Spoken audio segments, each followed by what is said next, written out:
for exploring the multifaceted relationship between media and the holistic development of youth individuals by bringing together experts from media, sports, health professionals, advocacy, and youth leaders for exploring the impacts of media on youth through multidimensional dialogues.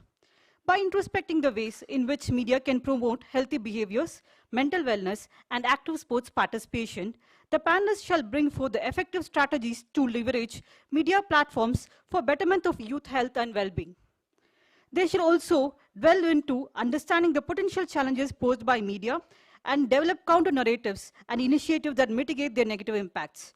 The discussion will embark on a journey to create a healthier and more empowered generation of young individuals by fostering physical and mental wellness, encouraging active participation in sports, and advocacy for youth-focused policies. I'm honored to introduce our panelists. So coming to the first panelist of the day, I'm very much humbled to also to invite Dr. Dev Desai.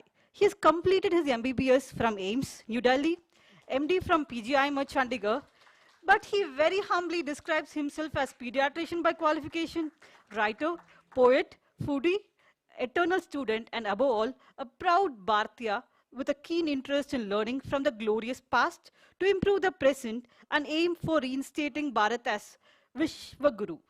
Very happy to have you with us, sir. Welcome. Yes. Yes.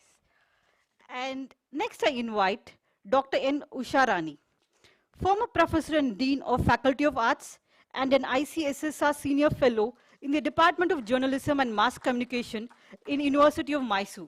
She was also director of EMMRC, Educational Multimedia Research Center in the University of Mysore, with over 3 decades experience in teaching and research in media education and has held many administrative positions. She has served as a member of Karnataka Higher Education Council, mentioning few of her laurels. She is honored with Lifetime Achievement Award by the Business World Media Group and the prestigious Nadoja Dr. Patil Puttappa Press Award for contribution to journalism education. She won ICSSR International Fellowship to undertake research at UN Geneva, Switzerland. She was awarded prestigious American Fulbright Fellowship Award twice, which is a rare distinction in India. She was awarded Canadian Advanced Faculty Research Fellowship for conducting research at McGill University, Montreal, Canada. She has won 2 national awards for producing best educational TV documentaries. We are delighted to have you with us, madam.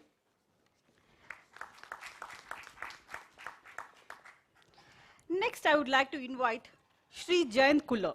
He is a biodynamic craniosacral therapy practitioner from Bangalore and a professional member of Pacific Association of Craniosacral Therapists. He has led several wellness programs in corporate, educational institutes, and several non-profit organizations. We are very happy to have you here, sir. Welcome. Next, I would like to invite Shri Ronit Ranjan, Life and Executive Coach. He has coached around 250 plus leaders to work through resistance. He has deployed success principles, neuro-linguistic programming, strategies used by Indian Armed Forces. We are happy to have you here, sir. Welcome. And finally, I'm happy to welcome our moderator, next I'm inviting Ms. Manuja Veerappa, Assistant Editor, Sports Desk, The Times of India, one of India's largest selling English daily newspaper. She's also among the few journalists in India to have covered World Cups in both cricket and hockey. She's an author who has published in the Wisden Almanac and co-authored a sports book titled Flashback. She has been featured in the French magazine and also in the Hindu newspaper for excellence in reporting. A very warm welcome, madam. Thank you. Now introducing moderator for the session, we have Dr. Meena K.S. She's additional professor and head HOD of Department of Mental Education, NIMHANS. Her areas of interest are adolescent mental health, production and validation of IEC materials, suicide prevention, community mental health. In addition to numerous research works, Madam has also been part of WHO-related projects and has guided multiple research students. It's indeed a pleasure to have you as moderator today, ma'am. So let's give one round of applause for all our panelists and moderator. And now over to moderator. Nandini. That was a wonderful presentation and introduction of our panelists for the day today. And we are, I think, embarking on a very important topic, that is media and youth, health, well-being and sport, which is a much need of the hour. And each one of you as panelists today have been doing wonderful work in this area. And I hope that this panel discussion today will actually pave way for understanding the issues that are pertaining to youth and well-being, especially with related to sports and other things that come out of the discussion. And we also look forward to see that, what kind of policies will shape up during this course of discussion that we could actually, collate at the end of this panel discussion. And as a starting to this panel discussion, I would like to have my first discussion with to Dr. Dev Desai, and he's a very budding pediatrician, as already introduced by Nandini. And Dev, I think you are well aware, and you have been working specifically in the area of children and parents expressing some concerns about social media, and you also know that social media is a double-edged sword that is hanging on all our heads. And and parents are very concerned about the children being exposed to social media at a very young age. And we saw that the COVID pandemic has made way for online systems of education becoming one of the main means of this. So what are the what do you think are some of the early adversities to life that the children might face, and which can actually spill over to the youth? Thank you very much for your question. Before I begin to answer that, I would want to ask the audience, would anybody know which is the most watched YouTube video of all time? Yes, please. You are close to the answer. That it is Baby Shark. Baby Shark has 12 billion views, and that is a nursery rhyme. And if you go and check the list of most watched YouTube videos, the top 30, at least 10 to 15 which you will find will be rhymes. So a study was conducted in Delhi in 2019. So I'm talking about the pre-COVID times, which mentions that almost 99.7%, that is 100% you can consider, of toddlers before they turn 18 months have had exposure to digital media in one form or another. And this was pre-COVID. During COVID, there was one study from AIMS Mangalgiri in Andhra Pradesh, which puts the average digital media consumption for children aged 5 to 15 years anywhere between 3 to 5 hours a day. And there is an ongoing study called Udaya, that is understanding the daily lives of youth and adolescents, which is going on in two states of Uttar Pradesh and Bihar, that shows that by the time a youth turns 19, almost 90% of males and 40% of females have their own mobile phones. So we have established that this access to social media, to digital media, is fairly widespread across all ages. Now, coming specifically to what adversities it creates. Firstly, we must understand that childhood as well as adolescence are the most critical periods for the development of one's brain, psychology, and emotional stability. So earlier, when the child used to be small, he used to cry or he used to be irritated, the parents or grandparents would tell him some stories from Ramayana, Mahabharata, and so on and so forth. Now what they will simply do is put the child onto a tab or a mobile phone and connect it to YouTube. So when somebody is telling a story, it is a two-way communication. It is an active form of entertainment where what the child says is understood by the caretaker and he or she responds accordingly. But what this digital media does is, it is just a passive form of entertainment for the child. So that leads to adverse neurodevelopmental outcomes in the future. Secondly, one study was done in the United States of America. That's a longitudinal study in which they have shown that children in their young ages, when they are more exposed to violent content on media, they are more likely to indulge in serious violent activities once they become adults. So these are two well-known side effects. Others, there is of course a link to less physical activity. Sometimes when we are sitting in the OPD and we ask the parents what games the child plays, the answer is online games. So rather than spending their childhood in the playground, more and more children are now living a sedentary life. And this not only has long-term effects on their health, even short-term it affects their sleep patterns, their academic achievements, etc. Yeah, I think that's very pertinent points that you have raised, Dr. Dev, about how social media has been causing a lot of issues in children, and I think the children don't realize it, but the parents are quite alarmed by the whole thing. And coming to Ronit now, I know Ronit personally very well, and I would also want to add one point that Ronit has walked barefoot from Kanyakumari to Kashmir to promote mental health education in schools. He has met various stakeholders across the cities, and that's a very fabulous work that he has undertaken as he has covered so many kilometers. And coming to whatever they've told, Ronit, you have a very active social media presence, and you promote a lot of health information. You talk about relationships. You talk about how youth can adopt more positive ways of living and all. And we do know that, and I was like intrigued by some of the things that I've been reading about social media, that, how it can actually cause a lot of insecurities, and it can also cause loss of self-confidence in them, and there's a lot of fear of missing out, that, I'm somewhere lost. And I was very intrigued by the term called as social currency. Okay, and, I would want you to throw some light on that. And, in all these challenges, how do you think the youth should actually navigate through these various things that the social media throws, and how do they actually adopt more positives from the social media than taking more of negatives? Because there's a lot of information overload or infodemic that we call that is there in social media. So I would like you to actually talk about that. Can you hear me? Okay. Talking about overload, that was a very overloaded question, so I'm going to go layer by layer, right?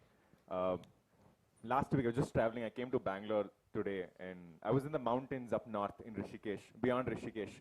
I was 7 days of no social media. One of the loveliest times I've had lately, but the moment I came back to Bangalore, I was like, oh, I've not posted a reel for the past 7 days. My engagement's going to go down. My clientele's going to go down. How do I do this? And I think we've reached a point wherein we all work from extremes. It's either business or social media, or I'm going to go to the mountains and meditate, right? And that's not the solution. I love meditating, but it's so easy to meditate in the mountains. True meditation is sitting in front of 50, 60 odd of you and still meditate, try to be mindful, right? And that's something we need to come towards. It's a balance, right? The word that she used, FOMO, lately, this very wise old man I met when I was traveling, he said, Ronit, replace the word FOMO by JOMO. It's called joy of missing out, right? Is that we've been conditioned in a way that we think that if I'm missing out on a conversation, that I miss something. And this comes from this very inherent definition of success as if it's like a bucket.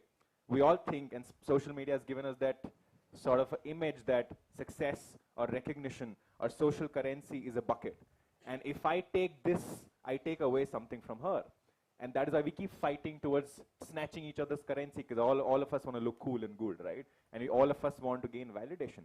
Validation is lovely. I love validation as well. But I have to realize there's a balance between external and internal validation. Coming to the second question is that I'm a content creator. It's very funny, ironical. I was in my cab and I was just drafting a reel on how to be mindful, how to consume mindfully on social media while I was making a social media reel, right? And in my head, I'm like, oh, this reel should go viral. I've put in some few catchwords and all. And the thing is, the goal is not to renounce something. The goal is using what we already have, kind of to what advantage. We're just talking about, we were sitting there and talking about how mindful consumption becomes very important. Third point is that what I see a lot that we're trying to do, especially in terms of content creator or aspiring content creator, we talk a lot about creating communities, but at the end we're trying to create cults, as small as a classroom or an institution, right? If I want to contribute to a topic and you are completely from a different race, caste, religion, creed, whatever it is, and if you get too defensive that, hey, my solution should work, yours shouldn't, A, it shows insecurity on our part. Why am I being so defensive? And B, am I really trying to contribute towards the cause? Because if I'm too defensive of your way or my way, right, then I don't really care about the cause. So on social media, I see so many, like I'm a coach and I collaborate with so many coaches. There are two kinds of coaches I talk to. One are, hey, know, how can I experience this? I was just sitting with him and he's like, oh, you should come to my clinic and I'll make you experience CST. And the second kind of coaches that I talk is that, oh, you know what, we should collaborate. Your followers a little less than mine right now. Maybe come back, do some work, come back and let's collaborate, right? And then the cause is missing. And I think at the end, the cause becomes very important. I've had my phases of ups and downs on social media. I have used social media to sometimes validate myself as well. I'm also a work in progress. Sometimes I use social media to help my clients, right? It's a very collaborative approach that I take. One of the things that I've started doing now is only to consume from a perspective of creating something. So I have this funda that even if I meet somebody, my thing is, yes, whatever time, headspace, energy you gave me, how can I add value into your life? And the moment I start asking that question, how can I add value? A lot of nonsense in my head stops, because then I operate from a point of gratitude and giving. And most of the times, the moment you realize, just try this out, the moment you start operating from gratitude, a lot of nonsense just goes on there, right? And this goes into everything, content creation, academic, even she was talking about the walk, right? One of the most lovely things about my walk was the fact that I had like 12, 13 hours of, introspection time every single day, because on the highways and all, network didn't work. So just me, random scarecrows here and there, talking to these random drivers who pass by on the highway and just say hi to them, right? And one of the things I learned is that we are so uncomfortable with silence, and we are so uncomfortable with asking difficult yet basic questions to ourselves, that we use these dopamine hits here and there to just sort of, just make this white noise in the background so that we can just proceed with our day. And if there's one takeaway that I would like you to take, just go and spend like 15, 20 minutes, just sit in silence, not trying to come up with why is this silence, what's the purpose of this and all, and just without making any sense, just sit with it. And I think in terms of social media, that's what we need to do. That's what I'm trying to do right now, is that, I did this thing wherein I announced that I'm going to unfollow everybody, and I unfollowed everybody. And it was one of the most peaceful times on Instagram, right? And now I only follow content creators with whom I want to collaborate and all. So one of the things I would like to do right now is unfollow everyone. Then you'll have 10 DMs of people telling you, hey, why did you unfollow me? Because then you'll find a lot of dynamics as to a lot of your human relationships are connected with whether you follow each other or not, whether you like my profile or not, comment profile or not. A lot of these not so solid, not so grounded, value system based relationships that you have, friendships, love life, professional relationship, will just get filtered out the moment you start asking real questions. And the easiest way to deal with social media would be ask real questions.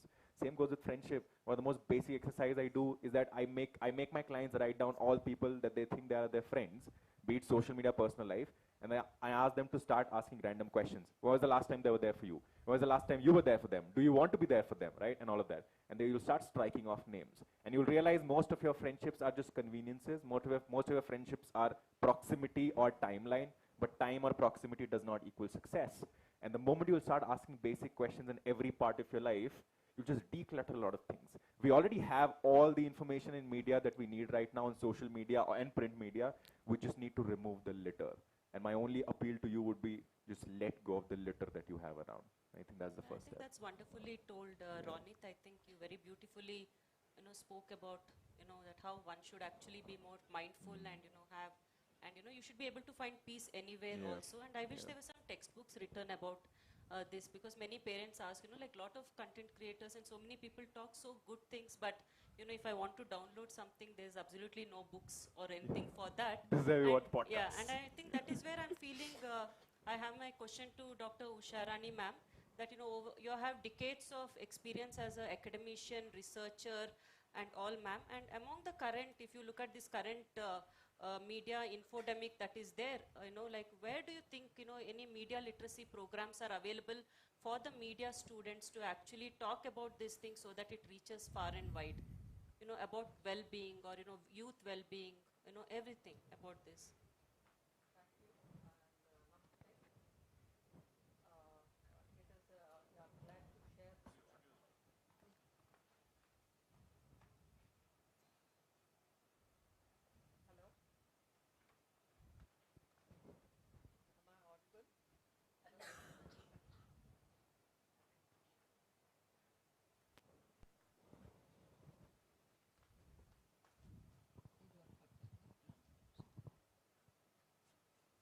Hello. Yeah. Now I'm audible. Good afternoon, namaste.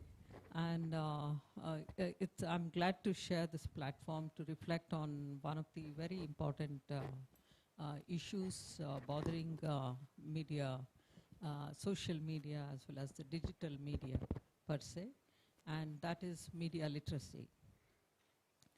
And this platform belongs to the youth, you know. That makes it all the more relevant and important. And as far as from the media perspective, from the communication perspective, I must say that youth today are in a very advantageous position. They have rich media environment, unlike their parents and grandparents. And they have rich resources of information. And that makes all the difference to their lives, to their learning, to their socializing, and to the communication.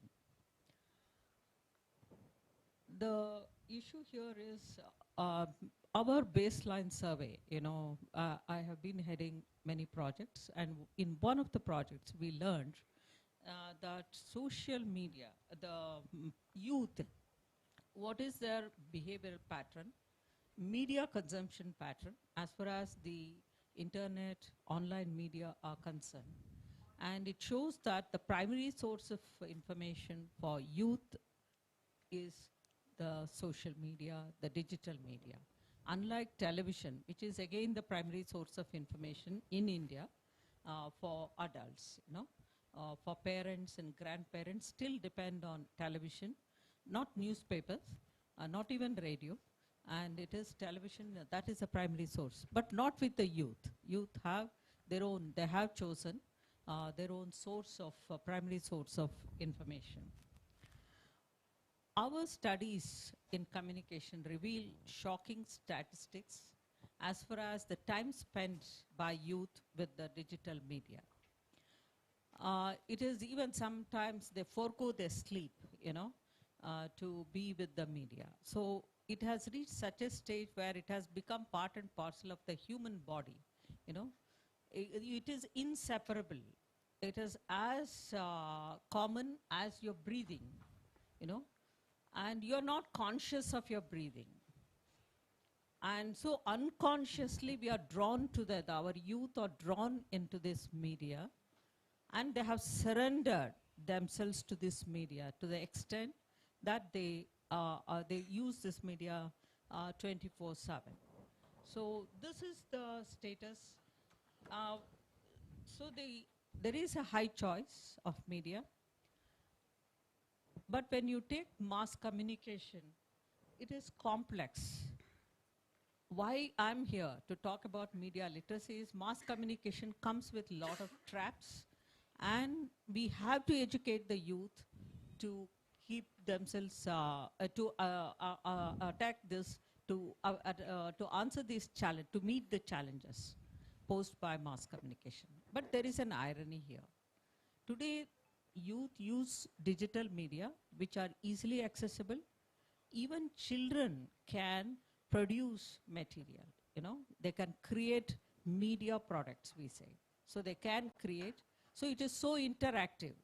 All these years, we struggled hard in our careers, you know, requiring mass media to become interactive. But you have these digital media which are highly interactive, and even children can create any media products. So what is so dangerous about it? Is there any danger involved in that? Can children, can teens, can youth use media in the way they want? Can they create media products? So this is where we have to spend some time. And the question is, can we regulate this breathing? You know, can we regulate this breathing? It is like, you know, the breathing is synonymous with the digital media. Those who know yoga, pranayams, meditation can regulate, but it is not possible with everybody. All of us cannot regulate our breathing. So we need the regulation, and we need somebody to alert the youth, somebody to tell them how to use this social media, how to use the digital media or how to handle this digital media. Because media ecosystem today has created what is called as infodemic. What is infodemic is the false information which spreads very rapidly and which is very difficult to control. And who is spreading this and how it is spread, what is a network and how it affects the society. So please understand that media is examined from the perspective of sociologists, psychologists and communication. It is not just the media, applied media that functions, because you have to understand the media from different perspectives of sociology and psychology. That is where we need to understand what media did with COVID. All of us know the infodemic is a word that was that gained currency because the WHO used this. You know, they said COVID-19 is the virus is spreading, but more rapidly, what is spreading is the infodemic. So they needed to control the spread of false information, fake news, because COVID-19 talked about health emergencies. And what was the situation in the media? We had no media whatsoever. We were all locked up. There were no newspapers. There was just television. And it was during this time that social media gained viewership. You know, it gained and became, and it had a good it became popular. It became a household name. And that was the only source that was available. So it was easy to manipulate this media. And infodemic became a big challenge. Not only for, it became a global, menace. And that is where the infodemic management came into being. If you open WHO website, you find the tools of infodemic management, how to prevent the behavior, prevent the impact of infodemic on the health behavior of the people. So there are a lot of issues, but that is where we talk about the need for media literacy. Before we understand the importance of media literacy, as a media educator, let me spend a couple of minutes on what media does and what the type of news that you consume. How is it formed? You know, news or any content in the media is created by somebody in the newsroom. It is created, it is constructed, it is structured, and the language that is used, it is glorified, and you have opinions. All this is a package, okay?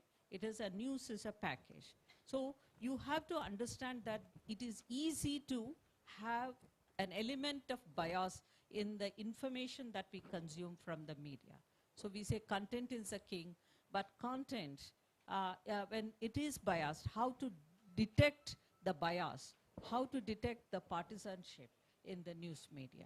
So this has been a very big challenge because we have to understand how media dynamics work. I'll just quote here one of the greatest intellectuals of our time, Noam Chomsky. He wrote a seminal work, Manufacturing Consent. He talked about media. He said, media are capitalist media. You know, they are capitalists and they use filters.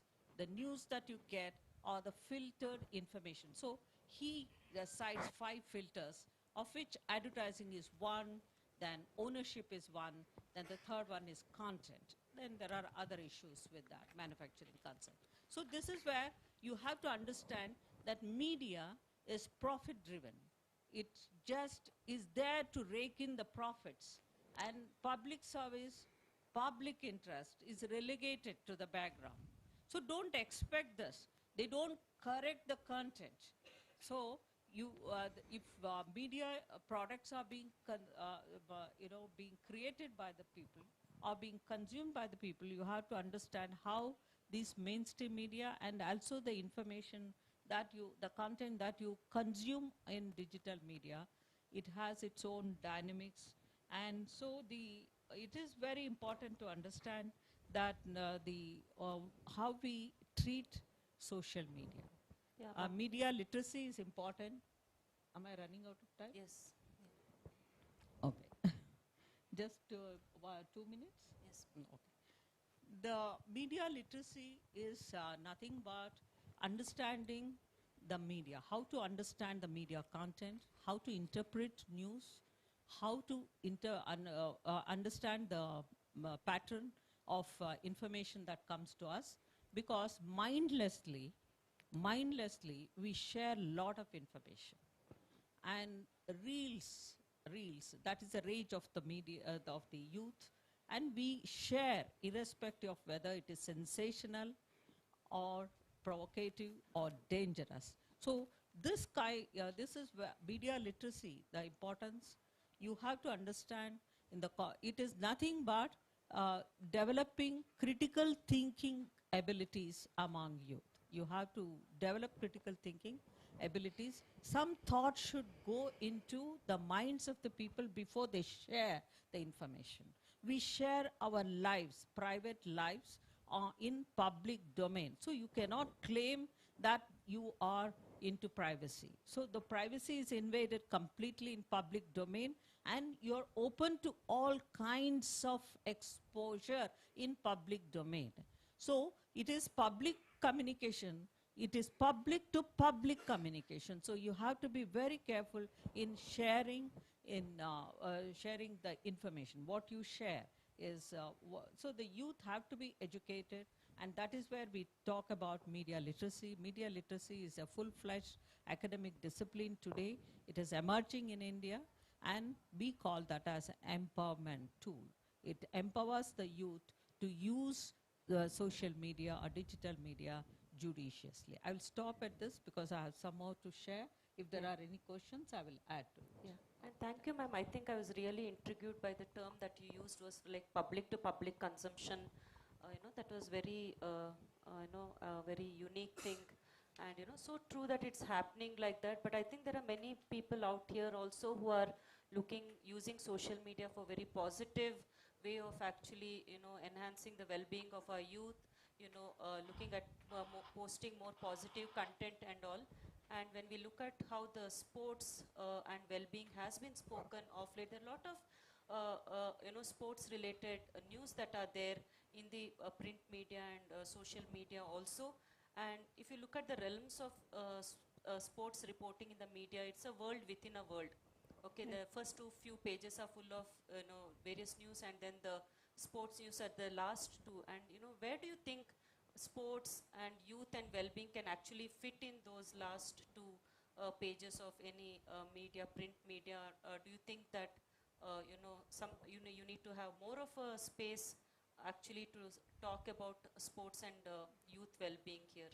Because there are a lot of, I think, we see many children now and youth, I think, taking to sports in a very big way. And well-being is one of a very important components in sports. So, as a journalist yourself, who has been very extensively working with sports journalism, what is your take, Manuja, on this? Good afternoon. Am I audible? Yeah. The whole concept of sport, or the landscape of sport, has changed over generations. I'll just quote 3 examples of 3 generations here very quickly. An ES Prasanna, the spin ace, quit cricket for 5 years because his dad gave him a warning that he cannot play the sport till he finishes his education. He had to finish his engineering. He went back, finished his engineering, and then worked wonders for India. That was the emphasis on education of parents, and sport was never a priority. Then came a time where sport became a means of a government job or a public sector job. A lot of athletes, it's very nice to hear them say, I want to be an Olympian, I want to win an Olympic gold for the country. But a lot of them a majority of them come from middle class and lower middle class families where job security is a priority. I remember KL Rahul saying this in an interview. He comes from a very academic background where he said his parents were happier when he got a job with RBI than when he made his debut for India. That for us is an Indian context. But over a period of time, I think that is slowly changing. That's also because of government policies. Uh, Landing a job and having a career are two different things in sport. And I think now increasingly youngsters feel they can make a career out of sport. When I say when you make a career out of sport, it's not only about winning medals. Two examples that I can give you all, people who made career out of sport, is former India hockey captain Virendra Skinner and former international badminton player Ajay Jairam. Both of them quit sport at the peak of their career to turn to academics. Both of them went to the Indian Business School in Hyderabad, graduated from there. Virendra Skinner is now helping produce champions through the Olympic Gold Quest Foundation, for which he's a CEO.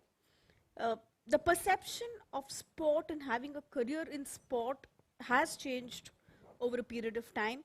And what, there's a lot of talk about changes due to social media.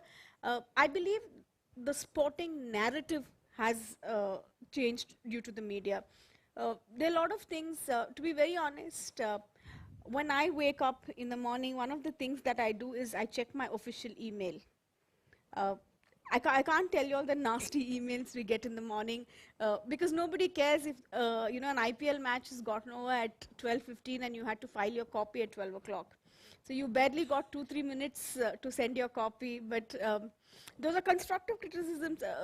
I always take criticism which comes in the form of email as constructive, because I believe in an age where people say print media is dying, somebody is reading newspapers.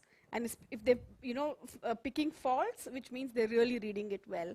So there are times when people point out these mistakes and say, and I'm telling you, we also over a period of time know the age group of people. One is the email. The other thing is, my worst fear of waking up in the morning is to be tagged with my copy in a newspaper and said, where the hell did you get this from? Very recently, I was, a few months ago, I was covering the Hockey World Cup in Rourkela, and I remember one person who tagged me, the owner of Times of India, the sports desk, and I think 5 other people who had at least, 1 million followers, and said I had got the name of the Bisra Munda Stadium wrong twice in 3 days. I mean, that's how the media scrutiny is. People do read media. And it also, I believe, over a period of time has had a very positive impact. Like Ronit said, I think a lot of it is perception, your personal perception and how you take it and what you filter out.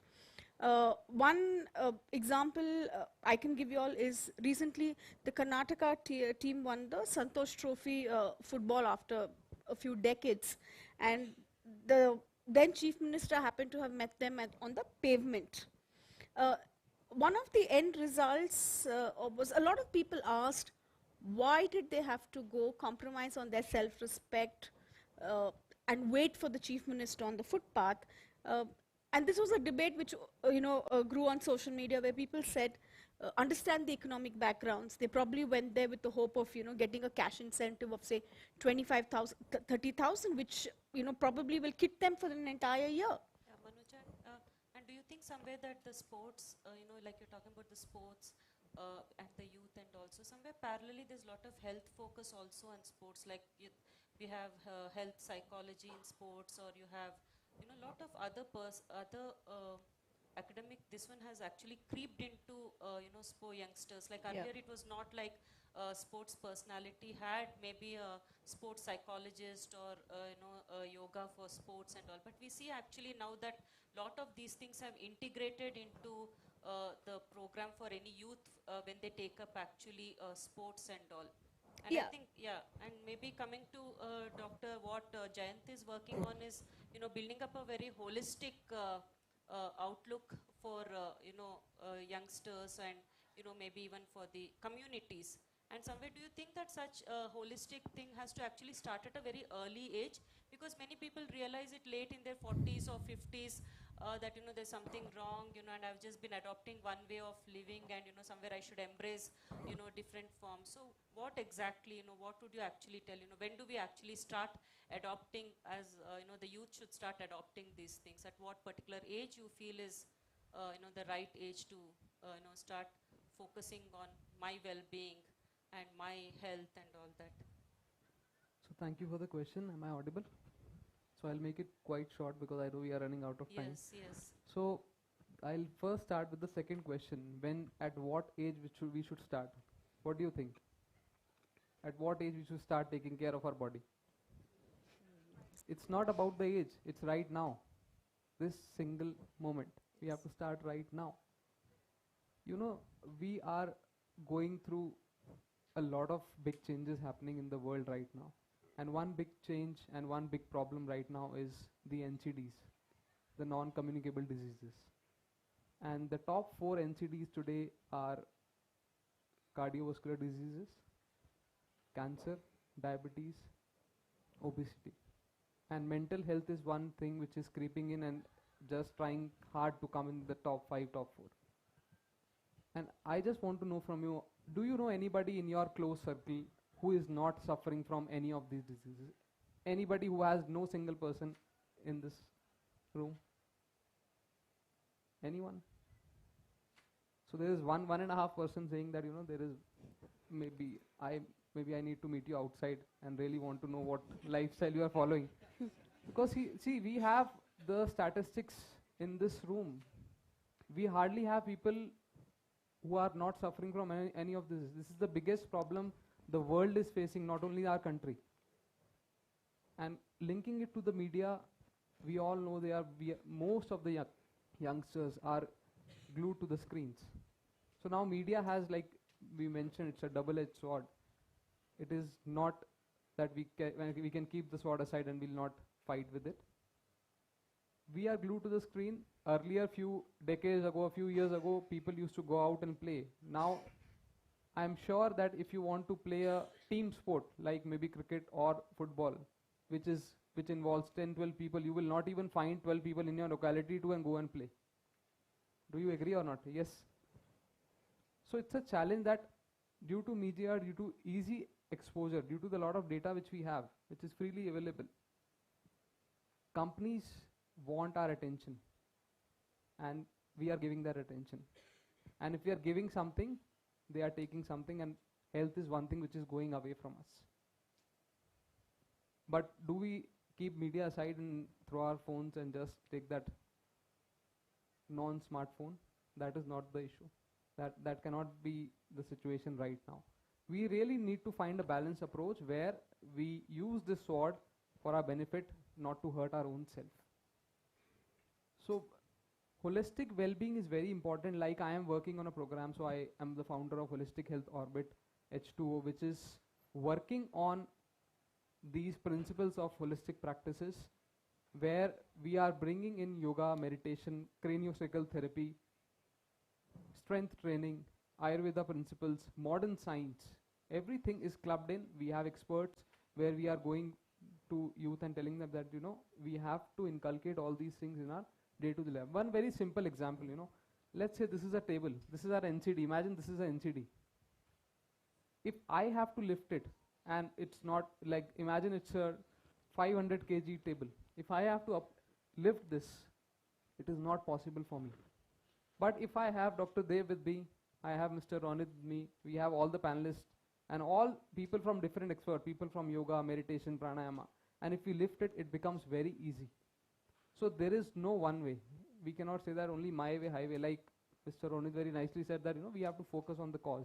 We cannot say that, only this will work. It will never work. And it has not worked. We can look at the data from the last 20, 30 years.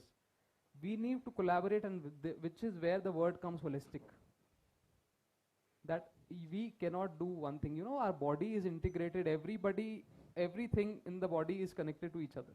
So we need to collaborate, and we need to use different which has proven efficacies. We have so many research papers for all these components of holistic well-being, which has proven. So I think we need to collaborate and come up with a solution which includes everybody and which is good for the overall well-being, which will tackle this biggest elephant in the room, which is NCD. I think it's very well said. I think that no man is an island, so I think all of us need to actually join together and, more hands, I think the better outcomes that will be there. And I think, now that all of us are here, five of us are five panelists here, wonderful panelists, and I think with the time shortage here, I want all of you to tell us one key point that, we can actually, look into actually building maybe a policy or a document that can actually put that a step forward for youth well-being. So I request each one of you to actually tell us what is that one main thing that component that all of us can collectively work upon, and then later maybe we'll take questions from the audience, and we also need to keep in mind the next panelists are waiting, the next this one is waiting. So I request Dr. Dev for you to actually give us one that take-home key message.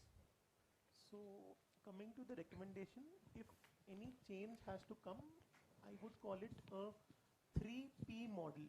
First P being the parents. The parents need to realize that rather than what they tell the children to do, the children will follow what the parent does. So the charity has to begin at home. If the parents themselves are glued to the OTT platforms 24/7, they can't expect the children not to be addicted to media in whatever forms. The second P will be that of the platform, be it the tech giants or be it the OTT platforms or media houses. They have to realize that they are also a part of the society, and they have a responsibility towards the youth, so they can self-regulate and better regulate their content, keeping in mind the welfare of the youth. And if they fail, then the third P has to be that of the parliament, where we bring in legislations which standardize and regulate the content so as to make it suitable and more suitable and positive experience for everybody. Because as is already been said, that we can't shun the media away from our life and say that we'll go back to the age of cavemen and not have media in our lives. So whatever we have, if we can use it positively through these 3Ps, then it could be better. Thank you. I think that's so beautifully put, Dr. Dev. And ma'am, can you tell us one key point that... Yes, I'm emphasizing on media literacy. We have to live with the digital media. The devices change, the platforms may change, but the media component, the media system is constant. It is going to be with us, and because that has been given the status of social institution, which is treated on par with religion, government, education, and other things. So the only alternative, the solution that we have is, we have to take an activist role, and so we have to bring in activism. We call that as media literacy activism, to educate the youth in the proper use of media. That is one. Then we have to do a working group, work with the working group with a white paper submitted to NCERT and CBSC, and to bring in this media literacy component in education. Here, health and education sectors have to collaborate. So this is the age, and it's easy because now it is NEP 20. It is flexible, the canvas is big, you can introduce n number of open electives, you can give n number of choices, and so the choices are rich, the canvas is big, so we can bring in the media literacy component in Indian context. That's very much needed also. Dr. Dev, your thoughts on this? No, sorry, Jayant, your thoughts on this?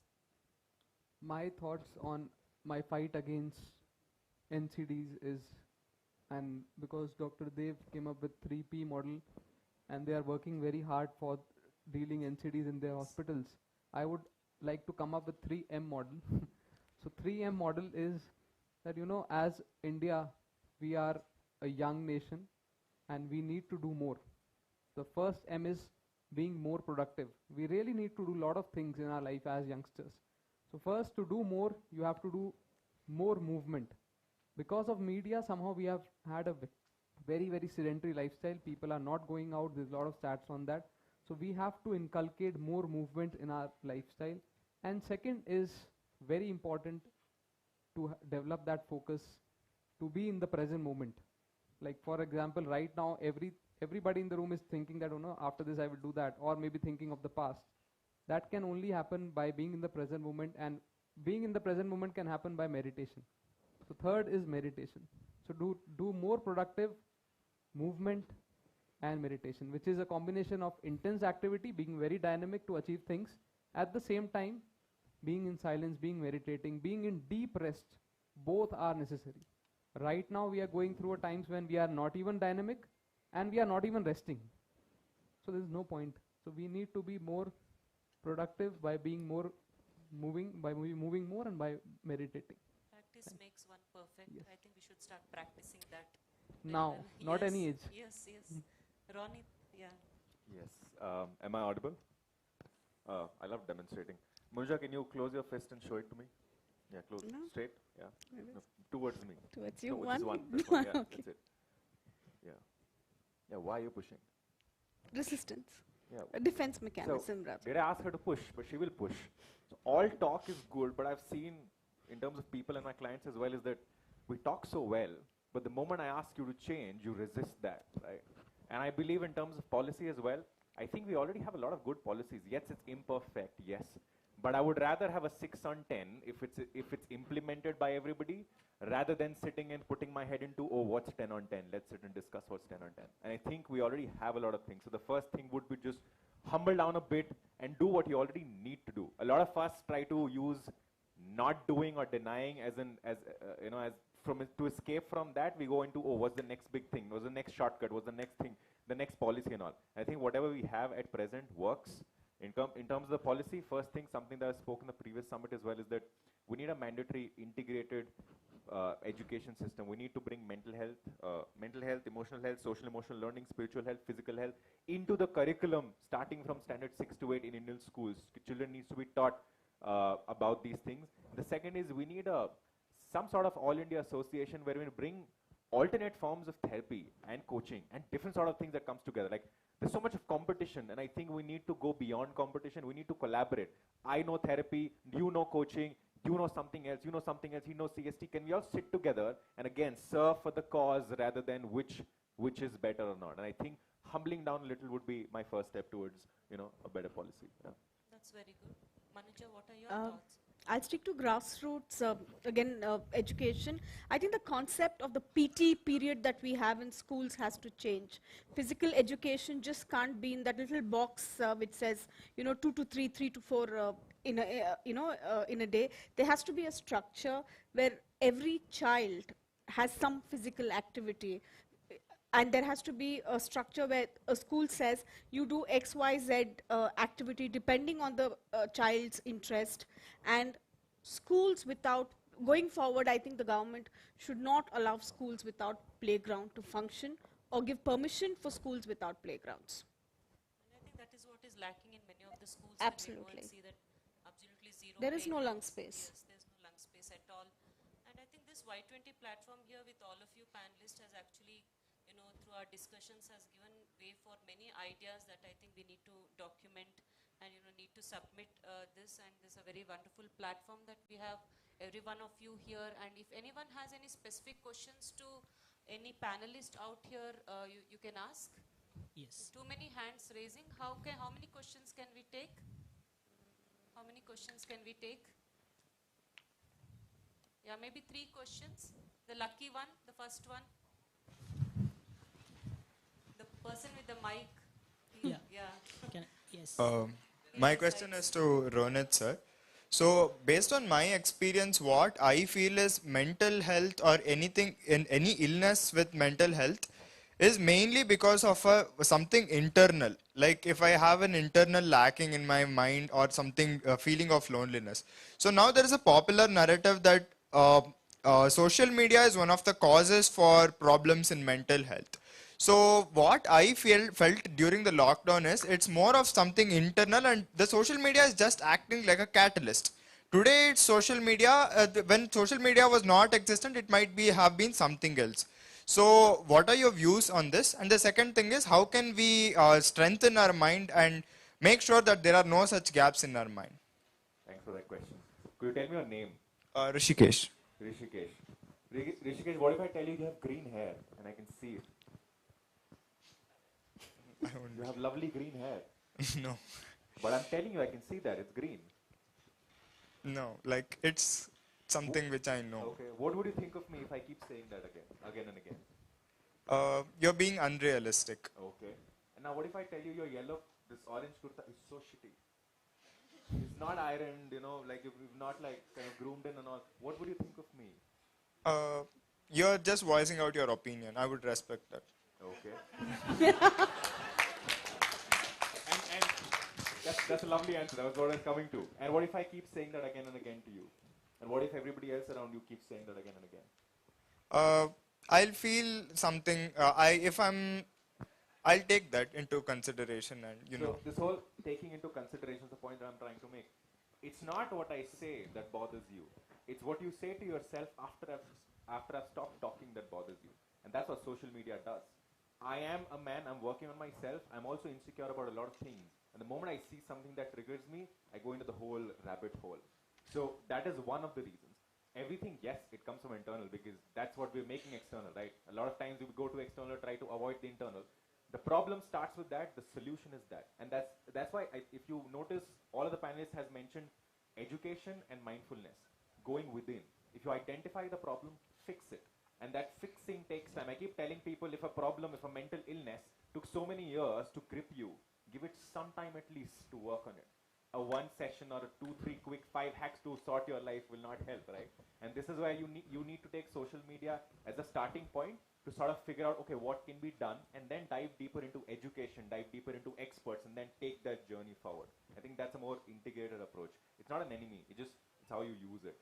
And also, I love your kurta. I just had to make that example. Right? Sure, no problem. Thank you. The second question. Yeah, thank you. Good evening to the dignitaries.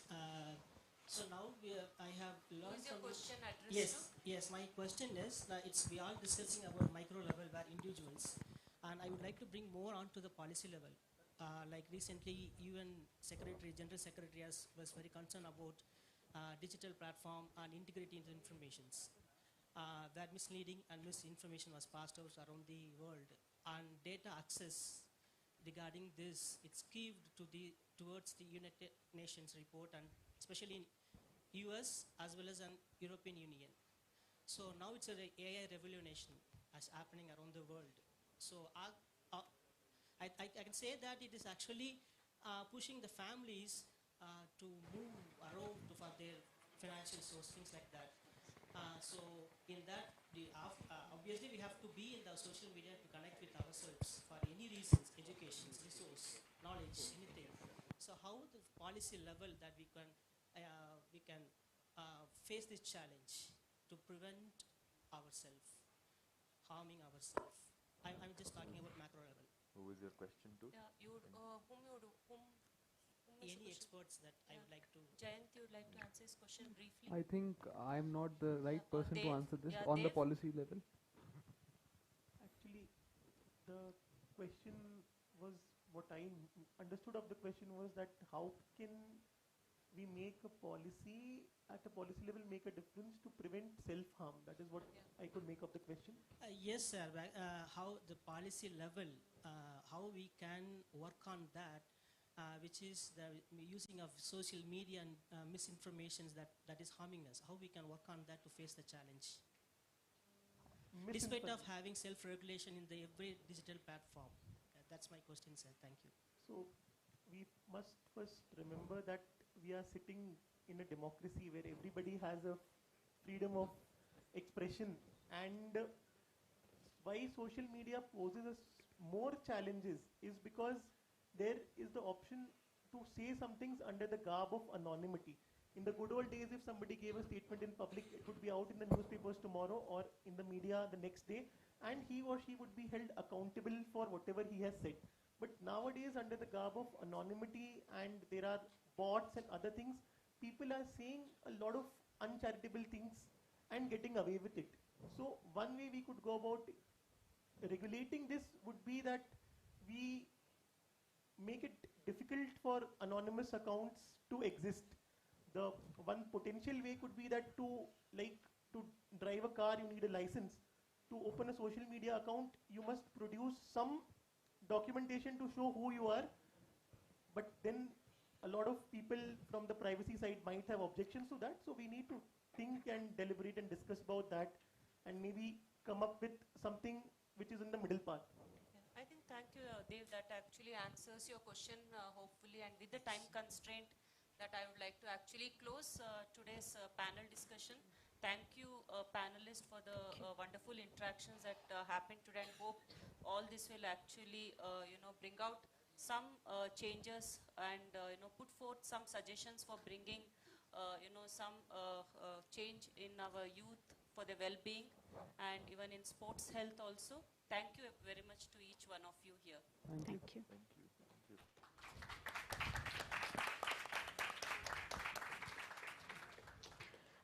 Thank you, panelists and moderator.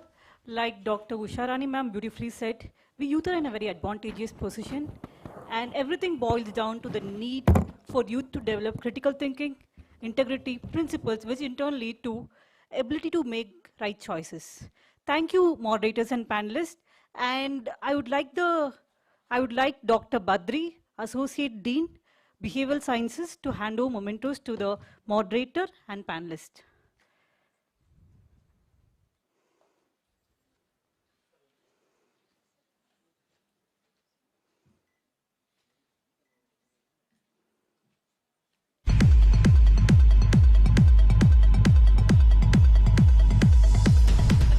Kindly hand over the memento to Dr.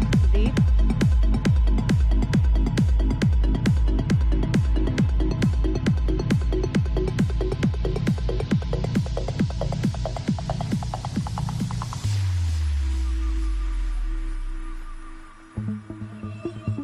Thank you, sir.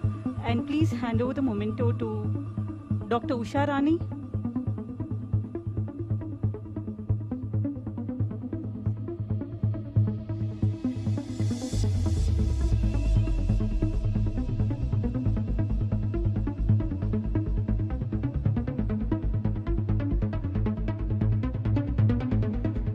I request Sri Jayant Kular to accept our now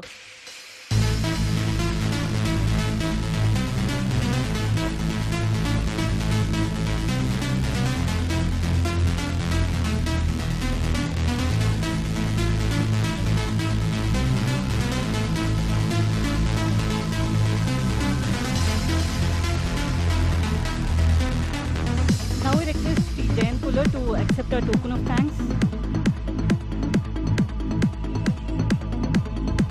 Thank you, sir. And now I request Sri Ronit Ranjan to accept our token of thanks.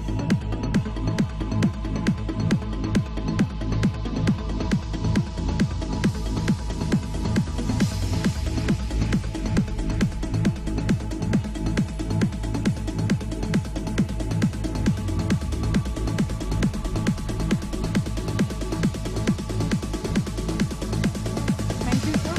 And now I request Madam Veerappa to accept our token of thanks.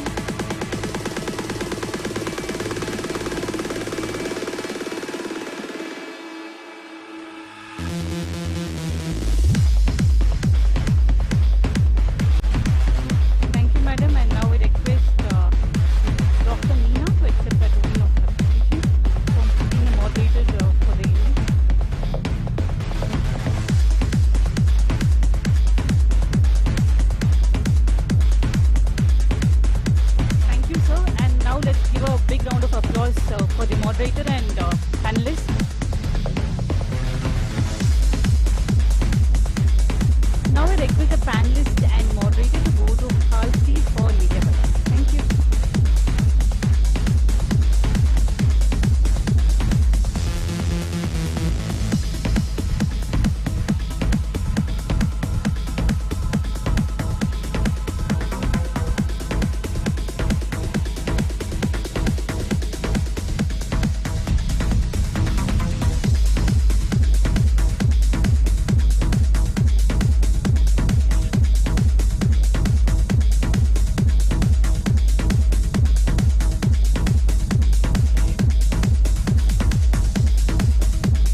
A very good evening to one and all present here. I'm Aishwarya.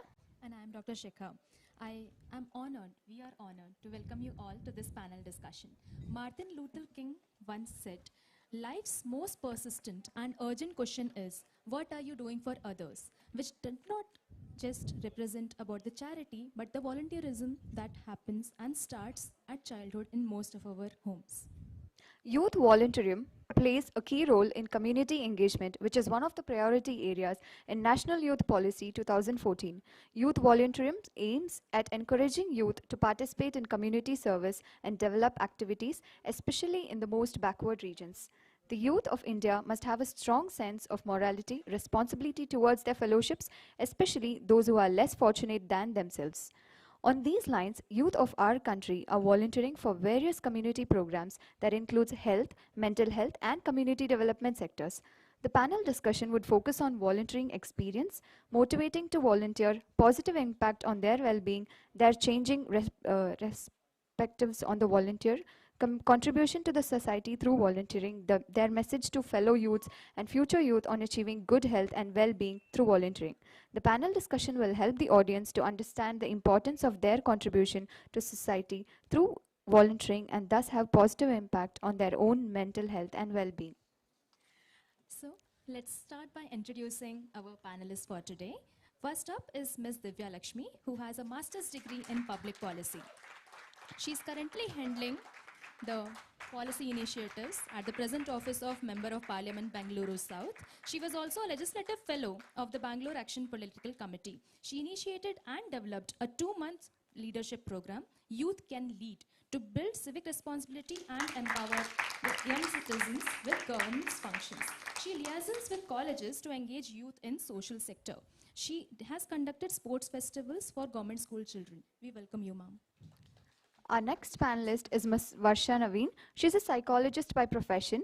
As a volunteer in Pran Wellness First Responder, she has provided mental health first aid and conducted community outreach programs at Nimhan's Wellbeing Volunteer. She has conducted community and preventive mental health care outreach programs and volunteers at Child and Adolescent Psychiatry, Nimhan's. She volunteers at the ICHARS Support Foundation project YES, that is Youth for Emotional Support, as a mental health advocate.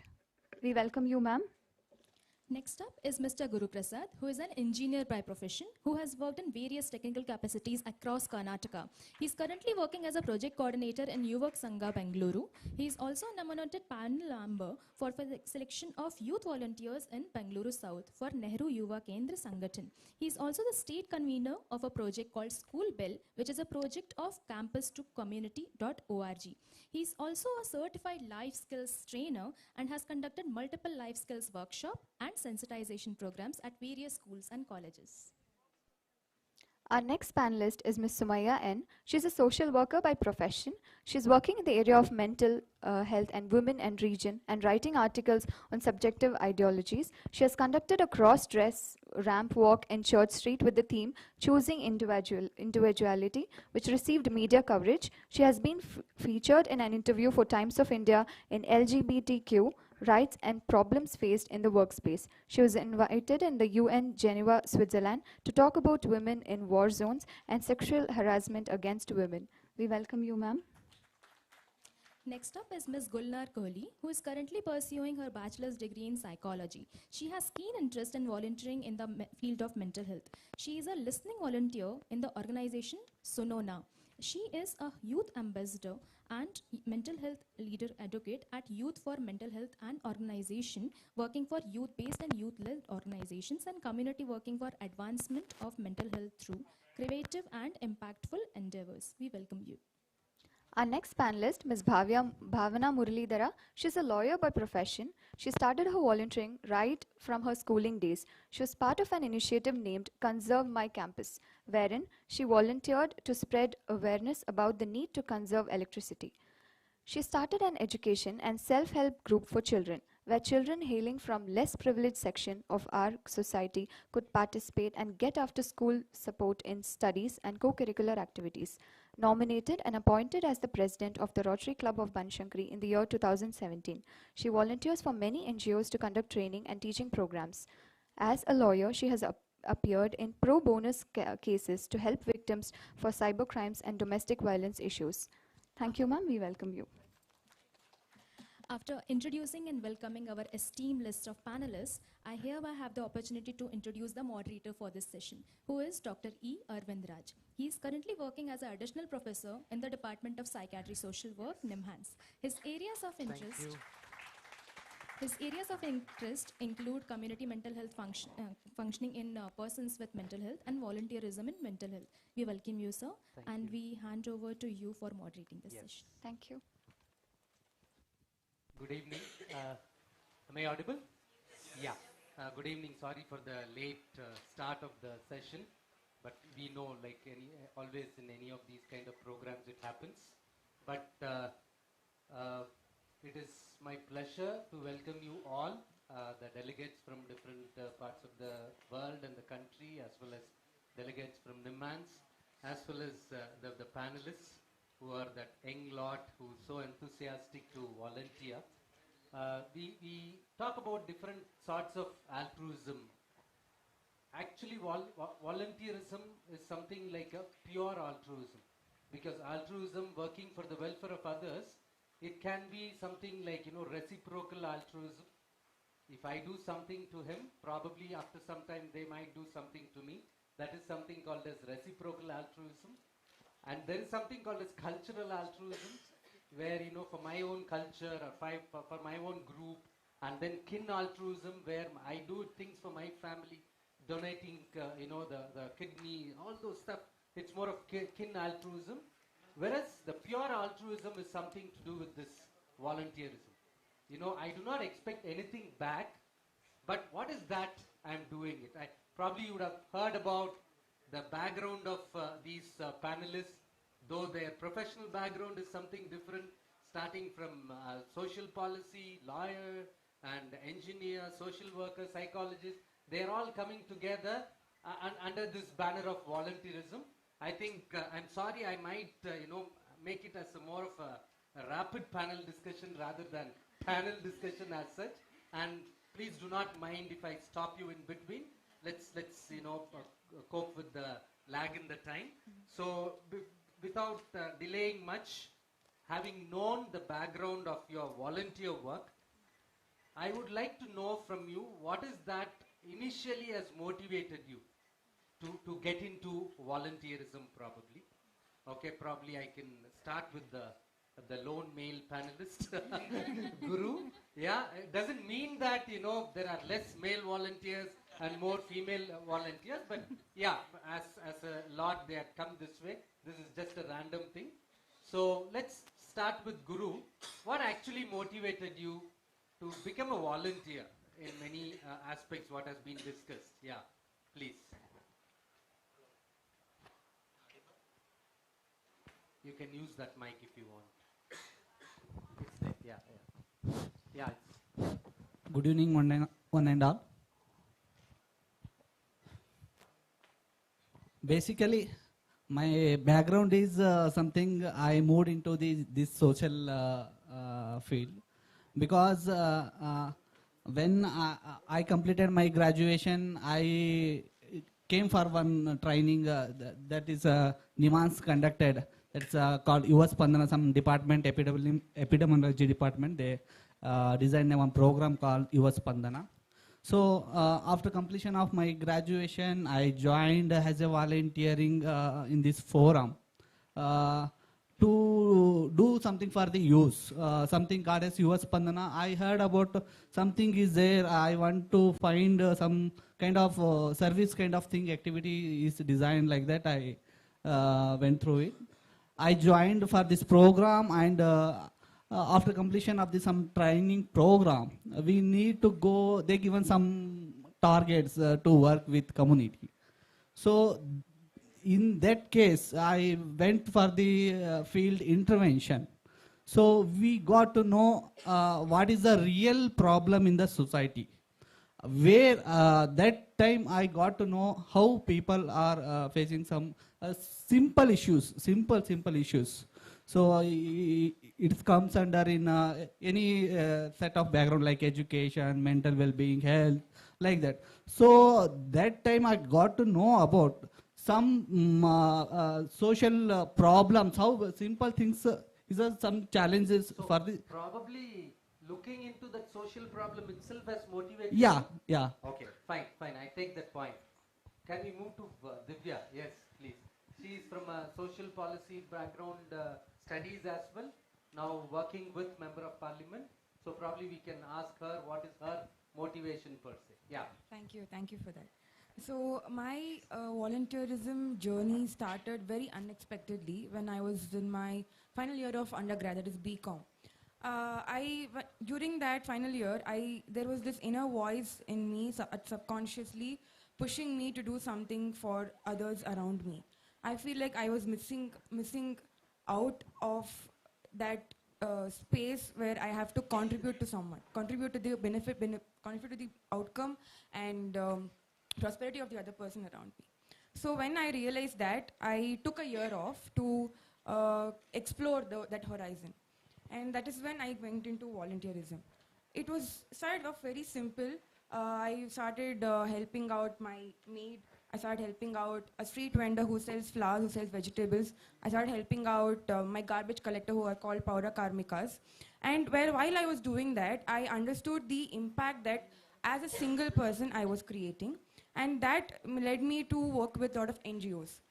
When I started working with NGOs, I again felt that there are so many problems, but still we're not able to find a concrete solution to that. And that is when I went into the policy sphere, where I can actually create a greater impact at the policy level, which has at a very large scale. And fortunately, I ended up joining the political field that way. And trust me, politics is not a game. It is one of the most, it's one of the most important, powerful mission to serve people. And when you get in youth who actually want to serve into this space, it can create wonders. And that is how I entered into this field, and I work with a member of parliament right now, and I cannot tell you how much impact we create every day. Okay. And we involve a lot of youth in that as well today. And with youth, when you give youth that power, youth who want to serve society, you give them that power and authority to do things, you have no idea that the kind of impact it will create in the society. Okay, thank you. I think that doing small things, again, without even knowing what is next, that actually has motivated to go to the next level and even to the level of getting into policy-related things in politics. Yes, thank you. Now we'll move on to the lawyer who has said that from the school days I had, the interest in volunteering. What is that again motivate? Probably childhood, different experience. What is that, please? So I think with me there was no choice. I was called into the headmistress office one day and she said, you have to volunteer to this program. Okay. And that's how it began. I mean, it's been an integral part of my childhood, and I don't probably know a life where I don't think about others. And it comes very naturally. Same goes to my family. Whatever small deeds that they did, they made sure they didn't tell it to others, but they told the family. So I think it was childhood and school that played a very prominent role in help shaping my thoughts about volunteering. Okay. Though there was no choice in the beginning, it was not that you left later. Yes. Which means you started liking it. I'm grateful. Okay. Yes. Maybe move on to Varsha. What is that motivated you to get into volunteering? Yeah, I think I'll use this mic. Please. Yeah. Good evening,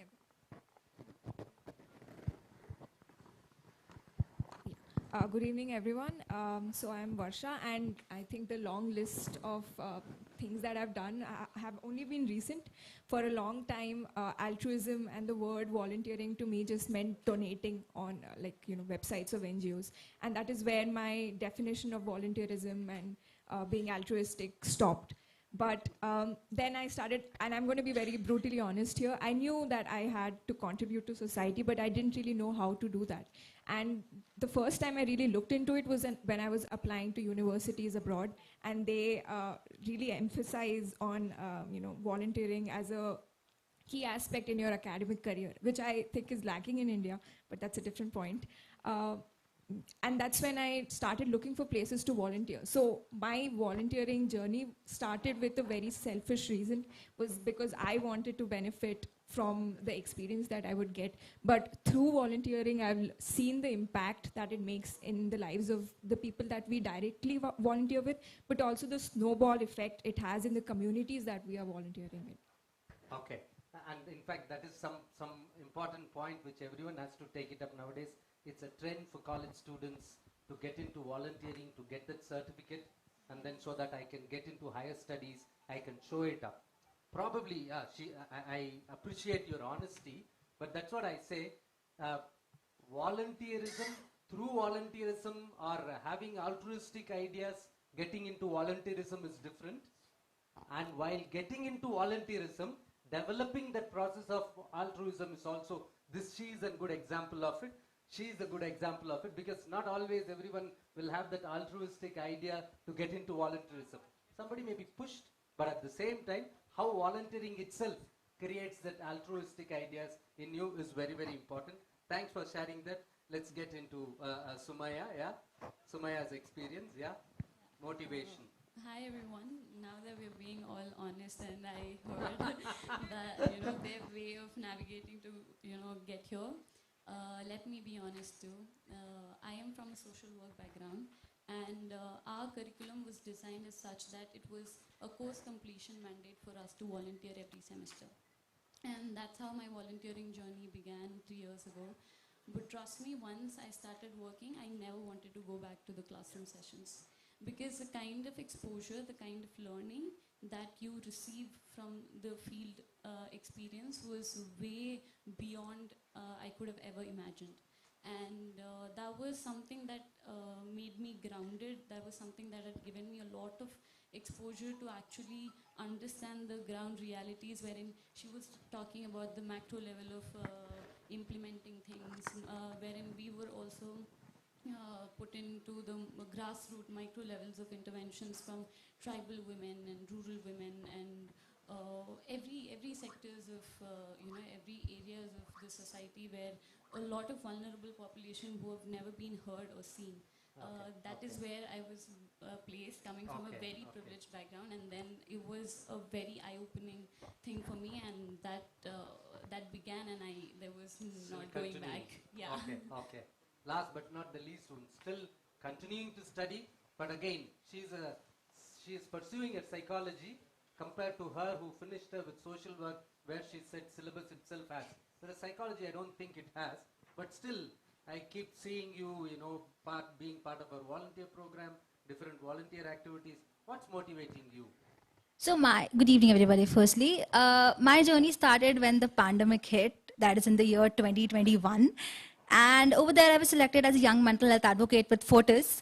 And that's how it started. And it's never looking back. So during the pandemic taught me a lot of things, and I thought let's start from the pandemic and let's then build it and just move forward with it. Thank you. Okay. Thank you. This is basically for us to understand, is it that because of motivation you are getting into volunteering, or because of volunteering you get motivated to volunteer? It's a little confusing, but that is what is very, very important, because is it volunteerism through altruism or altruism through volunteering? Both are possible. And it's very much clear from those ground level volunteers who are working. And when I was traffic warden officer, this is something like volunteering with traffic police, traffic warden officer, I got into it.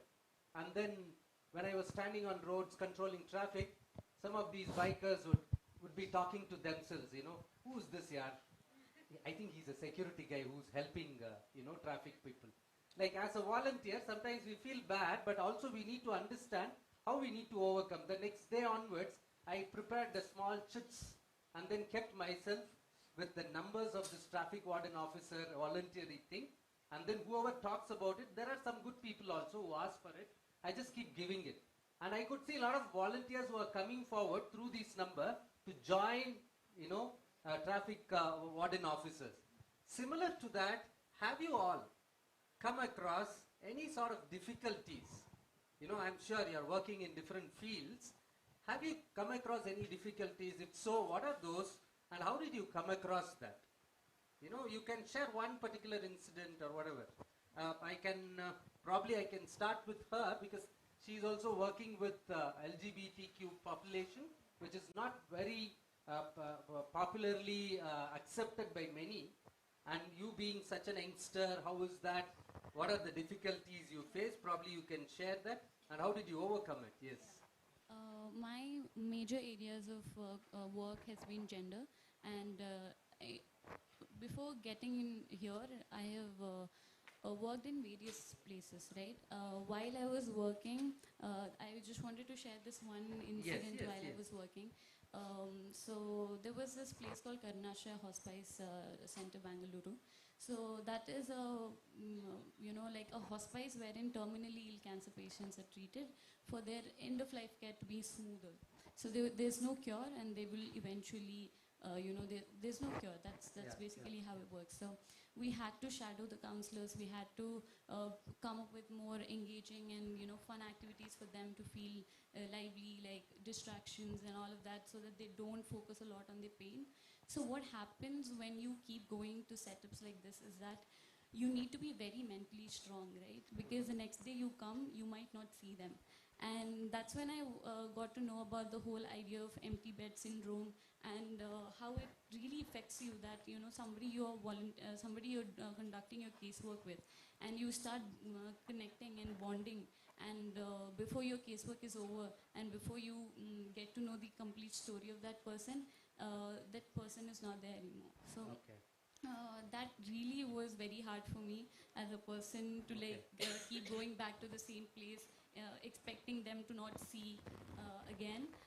There were various such setups wherein when you interact with very ground level and very vulnerable communities, things are very unexpected.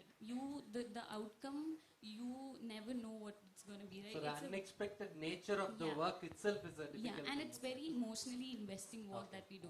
So that in itself was very challenging for me. Okay. Maybe move on to Varsha. Yes. I think all of us coming from different fields will have commonalities and differences, but I found it hardest to deal with fellow volunteers. Okay. And not because of, actually the absence of volunteers. Okay. When a volunteer leaves an organization, there is a vacuum that is created. And there is a lack of new volunteers coming in, and if there are new volunteers coming in, they don't have the same set of the same experience. They can't fill the role which is now empty. So I found that is one of the biggest challenges when you're working in an organization, is finding volunteers who are willing to commit and stay, and then also train new volunteers and new leaders in the organization who will take up duties willingly.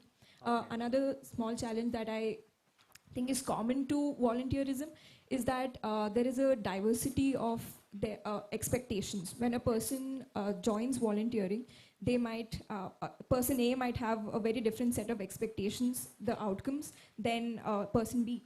And how do you motivate both of them equally, where both of them commit to volunteering and persist in their volunteer work? I think that is a big challenge. Encouraging each other is something which finding out what gives a person incentive and incentivizing that. Okay. Before moving on to Divya, I'll ask her, because I've seen you, making pro bono cases, like working with women who have, undergone domestic violence. So what is there any difficulty? Generally, there would be something. What did you, experience any difficulties? Yes, absolutely, and I think that comes with the job description. And when I go out to help someone, I'm there to give it my 100% and get the 100% result out of it. But sometimes, the system doesn't support you. The police may not support you. The judge may not be cooperative. But I think this, sometimes disillusions me, because as a lawyer, I'm always in constant touch with the harsh realities of the society. But at the same time, I understand that my role ends where I give my 100% efforts. What happens is, again, it's a lot of contributing factors, but I think I'm more responsible to the extent that I give my 100% while dealing with any case, pro bono or not. So I think that's where my responsibility ends. Yeah. Divya, would you like to share a few things? Yes, so with respect to difficulty in volunteering, to be honest, I haven't faced any difficulty in volunteering or getting people to volunteer. It's because, when you mainly we are trying to build leaders in this field. So when you want to lead, you should have that altruistic nature to serve. I think that is inherent in a person who wants to lead. So that is what we are also developing in the person. So honestly, there has been no difficulty that I faced in volunteering. But as my co-panelists shared, there have been challenges in doing volunteer work when you're doing particular tasks that I think you can overcome when you reflect and evaluate the tasks that you do as a volunteer. If you reflect the kind of impact you have created, or if you evaluate the decisions that you have taken, I think that would help you balance out the negative emotional, or maybe that feeling of heart guilt when you can't help someone. That can be balanced out by actually looking at the reflections that you have achieved through volunteering. Yeah, actually, this is something like, there is in the place of uncertainty in the volunteering field, nothing can be actually taken as difficulty per se. Like, as you all rightly said, these are all to be converted as opportunities and challenges, so that it makes us to move forward. Yeah, you could like to add? Yeah, to add on this, in our organization, students will come, we need to do some volunteer activity, so many days, 10 days, 15 days. They come, they don't fix with their mind and what should I need to do in their community. They don't know. Simply faculties are sent to us, we need to work on that. That's it. But we give opportunity to him. Please discuss it within your team and get back to me. What are the challenges you list out and take the initiatives. Taking the initiatives is a bigger challenge in this Those who community. come untrained, those who do not know what exactly to be done, training them, it's a big challenge, that's what you say. But again, that also can be looked as an opportunity. They come as an open mind, so it is easy for us to mold that particular person per se. All right. Thank you. Moving on to, benefits on the other side, and then the feedback what you guys have got. Like, I myself experienced a lot of positive feedbacks from the volunteers whom I train as part of Wellbeing volunteers. Like, there are messages immediately after those sessions. This has changed my perspective, which I wouldn't have expected. So something like that, probably I would start with Sumaya. Like, what are some of the positive feedback that you have got from your beneficiaries, which is still you can remember, that you can share? The best part about volunteering is towards the end of it, you get to hear this and you get to learn from all of them, right? So that in itself is a very big thing. And very common things that I've heard from the organizations that I've engaged with is how I was able to grab the attention of the youth, and hence I'm right now working as a youth engagement strategist even in the organization that I am working with, Durga India. So that is very important, right? When youth find that it's relatable and they can get you, that's when they also develop this idea of doing something positive or doing in the same lens as you. So to find that common grounds and relate to them was even more fun for me, and that was one common thing that I get from all the organizations that I work with. Otherwise, it's nice. Okay. Can we hear from you? So, sir, as I mentioned that I started my journey when the pandemic hit. So this was one of my first posts on my Instagram about the difference between a psychiatrist and a psychologist. And after approximately 6 months after my post, I've got a DM that your post really helped me in reaching out to a professional. I think that was the starting journey, and I'm never going to end this ever again. Guru, do you have any positive experiences, feedbacks? Yes, sir. Basically, in the two segment, I will give my feedback in the beneficiary point of view. One project I done for the master's students. It's in the name of Pragna, One Step for Better Society. We designed the project like a mental well-being project. It's the train the trainer model. We do the training to the Master of Psychology students, and they need to go to the community, and they will deliver some awareness kind of thing the mental health segment. After the completion of their 3 months intervention in the community, they got some opportunities in government, police stations as a counselor opportunity. After some months, they come and like share the The experience. feedback, For the you in the internship opportunity, we got to know how many field challenges are there. We share those experience in our interview panel. Then we got this opportunity to one. This is the mental health segment. We one this is a beneficiary point of view. And one more project is a school bell we design around in Karnataka. 250 government school we refurbished. Is that the community to campus to community? Yeah. Yes, In a platform, volunteering platform we design in the name of campus to community. Those who are studying in the college campuses, the volunteers, they need to do something to the society, go back, give back to the society. So we design the project. It's a name of School Bell. So it's a complete school transformation activity. In this case, we do only painting activity with the help of NSS volunteers and artist volunteers.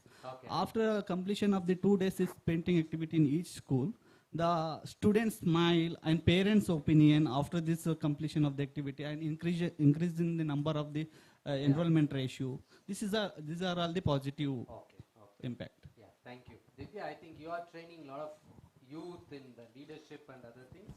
So what is the kind of positive feedback you receive that you can share it with us? So I have two perspectives for this. One is that by training young people, the best feedback that I've received so far from almost all of them is that they come and tell me earlier for example, when we walk on a street, we just used to walk.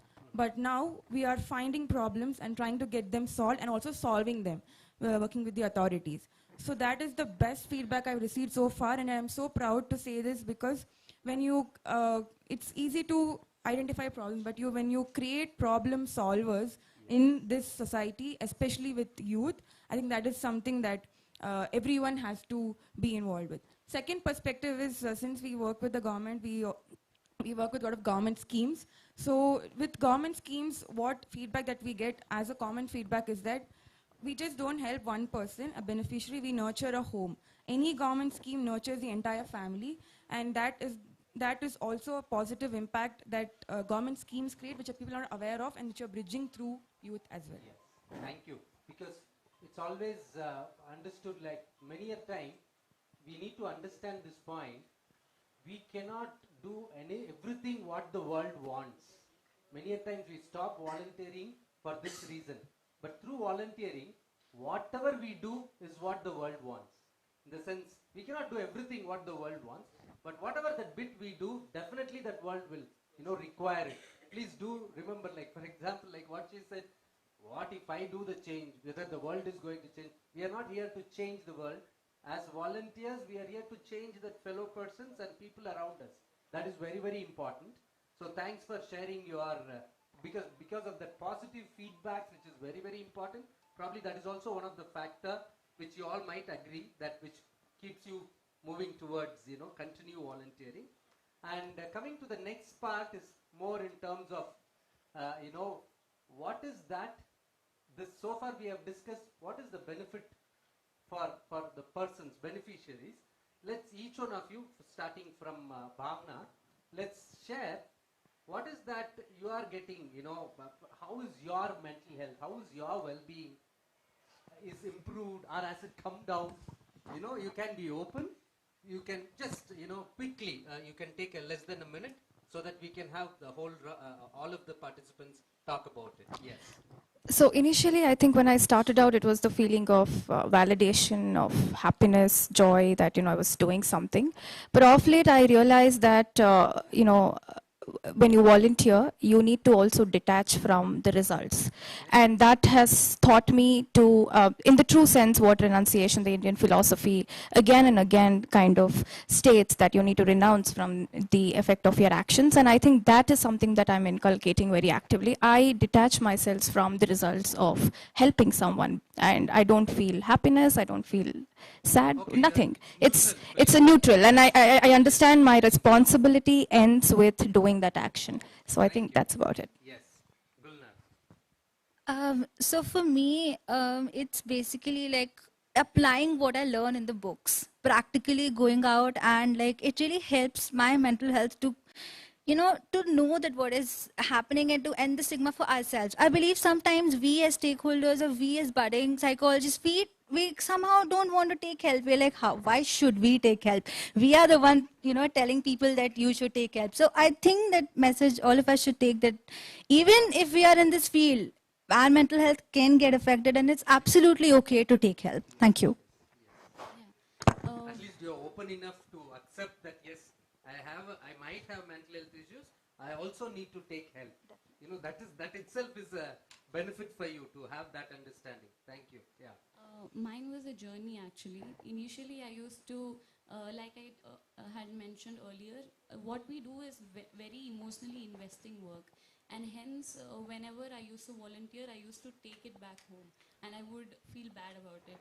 If I had any casework, or if I had listened to somebody's experiences, I would feel really bad, and that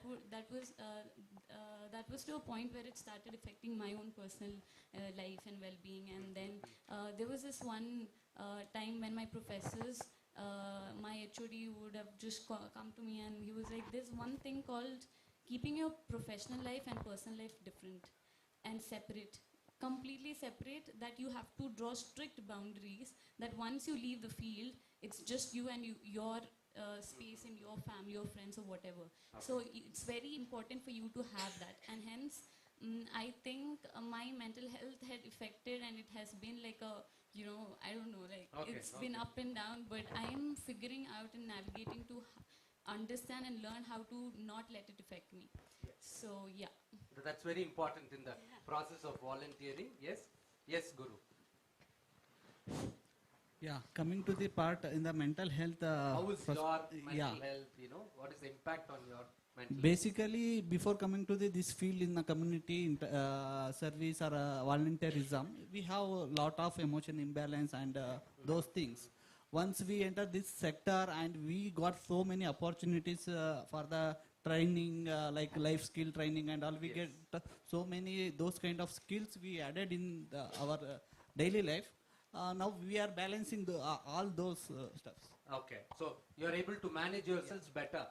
Okay, thank you. Yes, Varsha. I think I learned a lot of skills, and that inherently improved my life satisfaction. For example, I was working in a school where I taught maths to underprivileged kids, and a lot of them were neurodivergent. So I had to figure out ways to teach maths where everyone could understand. And in doing so, I learned math better. I think my math skills improved by teaching, yeah. And I think what the people you volunteer with, it's a symbiotic relationship. You learn from them, from the people you volunteer with. As for example, I have learned patience, I've learned coexistence, and I've learned keeping my inner child alive. Good, thank you. Yes, Divya. For me, volunteering came to me when I was completely lost in my life, in my career path, when I was trying to find my life's purpose, and I turned myself to volunteering. I think that is the best thing that I've taken away from volunteering. So that gave me a sort of life's purpose and gave me direction in my life. So I think that, and that has to be taken up seriously. For example, these days youth are, they have mental health issues. They face peer pressure, social media pressure. I think volunteering, like physical fitness and sports, should be a means, should be an avenue where they can go and de-stress and feel happy about themselves and feel proud about themselves. I think that is something that everyone can take away from volunteering. And also for me, it's more about personal growth and self-discovery when it comes to volunteering. Yeah, because many of the volunteers who are being trained, after providing those services, at least in the field of mental health, they have said, now I feel my problems are lesser. If I say that, they would question me back, how do you know about the size of my problem? That also helps us to realize how bigger is the problem in the larger world, so that I start working on it. That is something which also probably people realize it, and that's some sort of experiences being shared by other volunteers. Thank you. I think we have spoken about the difficulties what we had, the kind of emotional reactions, or emotional growth what we have got, your own motivation level. We are doing quite a good job in the community per se. So what we will do is now we will just since we are discussing for the last 31 minutes about these experiences, we will now move on to each of these panelists. Just give crisply, what would you recommend to the government, if at all, if you are in that particular place, regarding volunteerism, and how would you improve, youth volunteerism? That is something which you can share. You can take probably 1.5 minutes max. Yeah, please. Anybody? You can volunteer. Who would like to? Because you just finished, probably we can start in the middle. Yeah. Sumaya, it's okay for you to start? Yes, please. Surely. So I don't want to leave the dais without actually mentioning this, because in my 3 years of volunteering journey, there were so many obstacles that we faced, and there were times when I wished if I could do something about it, right? And hence I would suggest that one thing about volunteerism is that it is not acknowledged as much as it should be. And the fact that like you need to like acknowledge in terms of not just oral appreciation, but providing them with some financial aid in order to at least take money for commute, if not for like actual paid job, right? You need to at least get paid for the traveling or other expenses, and that's very important, because many students On who a lighter really note, want- sorry, Yeah. I hope it is not because of this travel conveyances which we did not give you. No, no. On a lighter note, because Definitely not. none of them are being given because they volunteered to come. I'm just making the sense.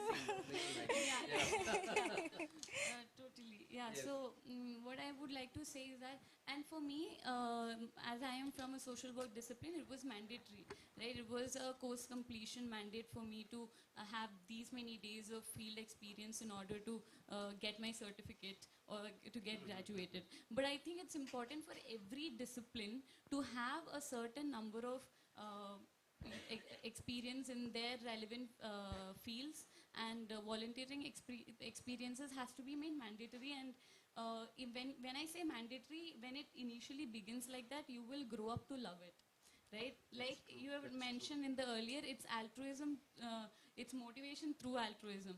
So yeah, I would say that all disciplines have to inculcate this in their pedagogy to mandate certain number of fieldworks in. So mandatory, making things to some extent mandatory, Yeah. and also to some extent give some incentives, not necessarily material, Material. otherwise as well, Otherwise some as well. recognition. Yeah, Okay. recognition wherein volunteers are not treated in a bad way, right? Yes, I So totally agree. inculcate in their HR policies too, for the companies too, and also for education-wise, inculcate in the pedagogy. They should not be taken for granted. Yeah, they should Isn't it? never be. That's something which is very Yeah, important. regardless of what position you are in, if you're a student, if you're a graduate, regardless of what it is, if you are providing a service, you need to be respected, and that's basic, right? Yeah. Yes. Would you like to, Vidya? Yeah. Yes. So I would like to bring in 3 main policy recommendations. One is, firstly, continuing Sumaya's point, changing the educational landscape. And I'm really happy to know that AICTE compulsory it's a regulation where all engineering students have to perform some kind of social activity, social service in order to gain some points.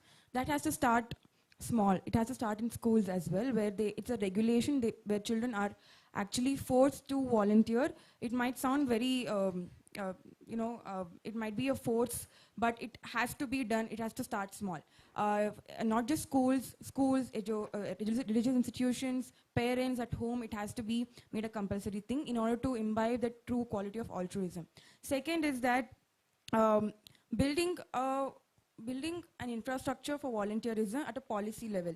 So what I would like to propose here is bring the volunteering NGOs or members together, and also connect them with government bodies, because each sector, if you take any sector, health, education, the government already has multiple schemes.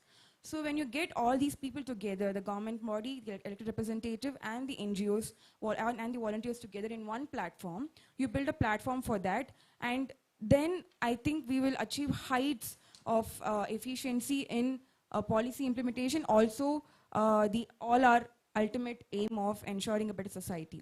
And we're trying to do that through our program, but I think if we can create an official platform for this at a government level, that would be a really good thing. And yeah, these were two main policy proposals. Thank you. Thank you. You would like to, please? Yeah, major in the recommendation part, the raising the awareness among the volunteerism and the policy level, some implementations in a national education policy, they made some community service credit score system. Yeah. But the implementation level, how we need to go move ahead, this need to be, we need to do best practices among these, and some outreach programs, and some case we need to make some systematic channel. So you mean to say the system is there, yeah, but the monitoring of that has to be little more better. Yeah, one thing. And some recognition and recommendations is very, very important in this sector, because so many organizations, so many individuals, they are doing so many good work in the community, but it's not recognized. So these are the major recommendations. Thank you. Thank you. Yes, Varsha, please. I really appreciate all the inputs from my co-panelists about policy changes, but I think the fundamental understanding of what volunteerism is needs to change. We think of it as something that is done over a summer, or maybe once one is economically stable and has the time, but that is not necessary. For example, if you love playing the guitar and you think of yourself as a guitar player, then you can just teach like 5 kids in your neighborhood how to play guitar. That is also volunteering. And I think policy changes need to change the definition of what volunteering means and make it more individualistic. Okay. Yes. Would you like to? So, although I agree that the spirit of volunteering should be inculcated from a young age, but to be honest, I feel children are more altruistic when it comes to compared to professionals. Once you join a degree, once you become a doctor, once you become a lawyer, you forget about the society. You start thinking about how you can make money out of a case, right? So I think this is something that needs to be done, is connect sector-specific professionals and create frameworks where your profession is not just to serve you or your individuality, but you always need to prioritize the society, because I think that is very important. And for example, the legal profession, right? We have a lot of pro bono, initiatives by the government, but how do you integrate good lawyers, young lawyers into the system? What is their incentive? So I think a national level framework, which is sector specific and which is focused on each profession, I think will go a long way in bringing some sort of incentives for volunteering. I think yes, what am I as a professional, it's just not my professional practice, it also should be for a volunteer practice, which makes more sense rather than like what you said, uncertainties. This kind of professionals giving their volunteerism in their own profession really will help as such. Yes, yours? So my request and appeal to all stakeholders would be to introduce programs, something called as emotional literacy, from as young as a nursery kid. If you are emotionally literate, you can start volunteerism at a very, very young age. And the second thing that I would like to make an appeal is to introduce stress management programs all over school, not just 10th, 11th, 12th, like the career counseling that we have in our school, like from the young age, so that we know how to deal with our stressors and emotions. Thank you. To add on, Yeah, please. That's the next round, like any points probably. Divya was saying 3 points and then she was talking only about 2 points. Anything missed, you can just quickly, sum it up. Yeah, you can. Yeah, career guidance and counseling is a major important in this era, because in this voluntary sector, so many people comes from different sector, but basically they don't know. In this area also have some specialization course like BSW, MSW. They don't know some these guidance. If they got in a earlier age only, it's a major effect. Again, that's what she was trying to reflect, that early, give them that early experience of volunteering per se. Yes, great. Yes. Yes, I just want to add on. Yeah. Apart from recognizing NGOs and organizations, I think with the spirit of volunteering is to do something for the other person, prioritizing their needs above yours. And I think since especially we are in Bangalore, a city of startups, there are so many startups that the youth begin today, which works for the society. It can be, making sanitary pads at a cheap rate. I actually recently met a startup which, EV vehicles are so expensive, right? That this startup converts your combustion vehicle into an electric vehicle at a very minimal cost, the same vehicle. So these are things that create impact, but they are recognized as, and as an altruistic organization. I think these have to be encouraged and also brought into the sphere of this, not NGO per se, but also into the sphere of providing them support to perform more social activities. That is something that I would like to propose, and I think mainly So you what we mean have to say those organizations, they also need to be encouraged to perform social activities. They do, but they're a business. They're not NGOs per se. But they also have to be recognized, and we also have to promote them as well. And because that's also a form of volunteerism, but not directly. And I think what we mostly should do is change this narrative, transform this.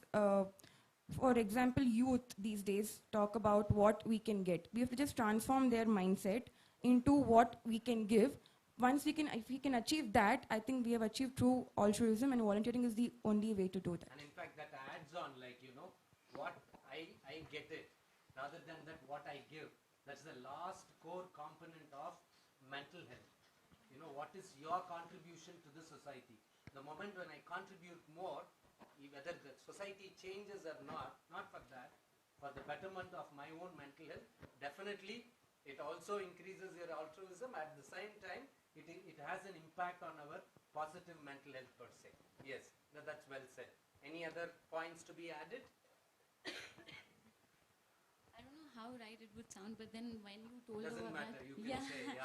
yeah. But when she was just talking about that, the whole idea of entrepreneurship and startups, right? I think this is one great way of volunteering. And if often youth are not given the authority because of their age, because of their lack of experience, because you're too young to this or whatever. So government could actually provide financial aid for those who are coming up with these very great startup ideas in order to create more employments, right? And also through which maybe we can start with small volunteering activities and hence grow up to become a big organization at the end. So getting the government recognition and financial aid would do a great... Probably we can relate it to the skill development programs which is happening at like what Divya was saying. Skill development program can also include these mental health components per se. Yeah. And one thing what I would like to say from mental health professional point of view, it has to be taken it with a pinch of caution, because nowadays a lot of startups, what like Divya is saying, in fact all these psychologists are part of it, like the teleservices, but be very clear whether they have that that baseline training. In fact that startups approach us to train us.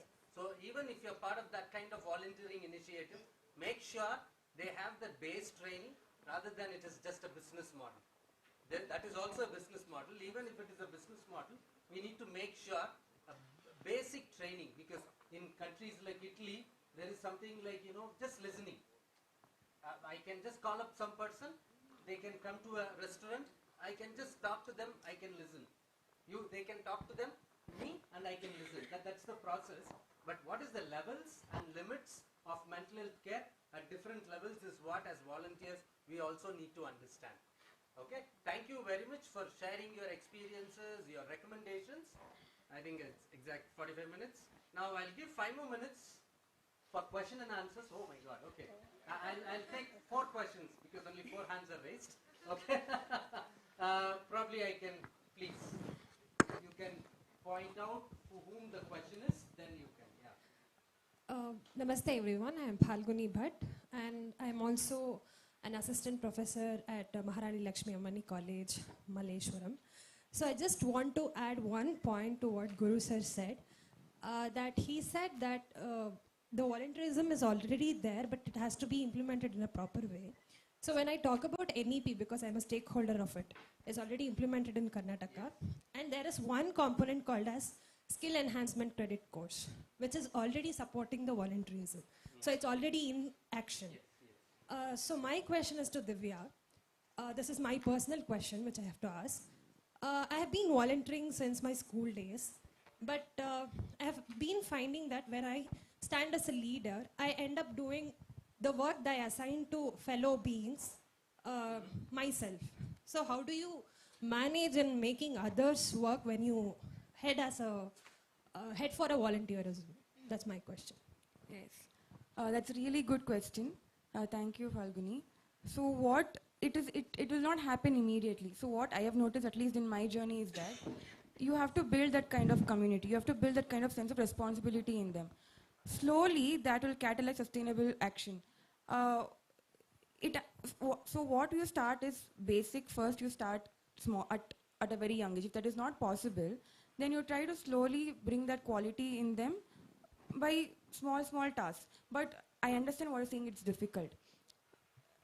Over a period of time, what I have noticed is that once people come back to volunteer, once they realize it actually changes their mental well-being as well, once they come back to volunteer and when they look forward to volunteer, slowly once the community starts building, that creates a kind of responsibility in them, which once they start seeing actions, once they start seeing change at a larger scale, it creates a kind of responsibility and commitment in them to volunteer.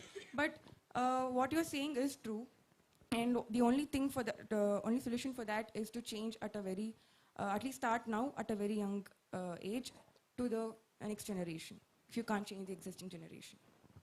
Thank you. Yes, please. I'll get that. Namaste. It is coming in this order, if you don't mind, because I have a count, otherwise I'll miss it. Yes, please.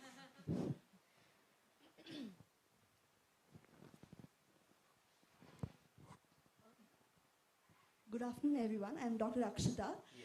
This question is open to everyone. We spoke about obstacles in all horizons, but what obstacle we missed out is when we get back home, do we have the resistance at family end, or do we have the support? Because that is what matters at the end. So I wanted to open to everyone, like, did you face any obstacle back at home, or were they supportive? And in case there is any obstacle, how to convince a parent, because volunteerism doesn't definitely come with a financial aid. And in this age, we definitely need something called as a basic stipend or something like that to at least convince our parents that what we are doing is right and for this good betterment. Thank you. Gulnar is all set with the point, so probably she can represent all of you. If there is anything adding, you can, yes, please. First of all, a great question, ma'am. Thank you. So, talking about at my home, my parents have been very supportive with the career that I chose, that is in mental health. And when it comes to funding, they're very open for it because it's for a social cause, and I don't really have to go back home and like convince them that, like, you know, please like help me with some funding. But yeah, that is a very big issue with a lot of people that are there. And I think the one way to deal with it, to actually sit with them and make them understand what and why are they doing it for. It is because it is benefiting us as well in another way. We are also learning. So it's a two-way process. Okay. You just add, yeah. Yeah, just to add on to that, what I do is bribe them instead. I say that this is building a resume, I'll get a job, okay? This is going to fetch me a job at the end of my degree, so just be patient and just give me money for now, I'll handle it. So. Generally, it happens in social work. Yes, we do it. Many times it is misunderstood for social service. Yeah. You know, we need to educate them first of all on that and then come to social Yeah. work. Yes. Last question, please. Namaste, myself Akshata VN, and I'm a OC representative and Savishkar convener. I know Guru Prasad sir. I work with him in Srishti Yuvaka Sangha Campus to Community and Social School Bell program. He's a young role model. Okay. And my question is for Sumaya. Do you support LGBTQ? And yes. LGBTQ is a hot topic in social media, and lot of people are brainwashed by LGBTQ, and lot of problems raised by that community. And the drag queens are being given session to kindergarten, and when we go to JNU college, there are boys who kiss each other to support the Pride Month and to support this LGBTQ community. What what is your suggestion for upcoming volunteers who wanted to do service in this field, LGBTQ or something? And and another question for what's your suggestion for upcoming volunteers who want to work in that field? Yes. Probably we will stop with that because we are running late. And what's the as a psychologist, ma'am, Varsha ma'am, what do you suggest for upcoming volunteers for this social media bullying and the brainwashed by LGBTQ community?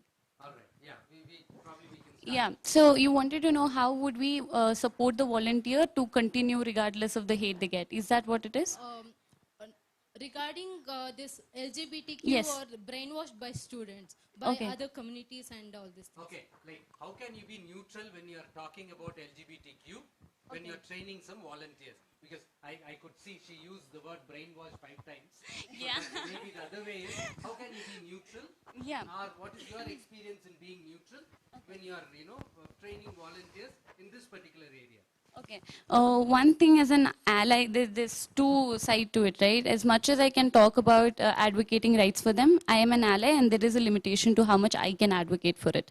So what it takes you to, contribute to the area of gender general is that just be a little humane, right? It does not require a lot for you to accept somebody for what they are. As long as what they have to offer you does not offend you in any way, and as long as their personal life does not bother you, I don't think that's even a topic that we would be sitting and discussing over, if it should be advocated or not. So it's again very personal.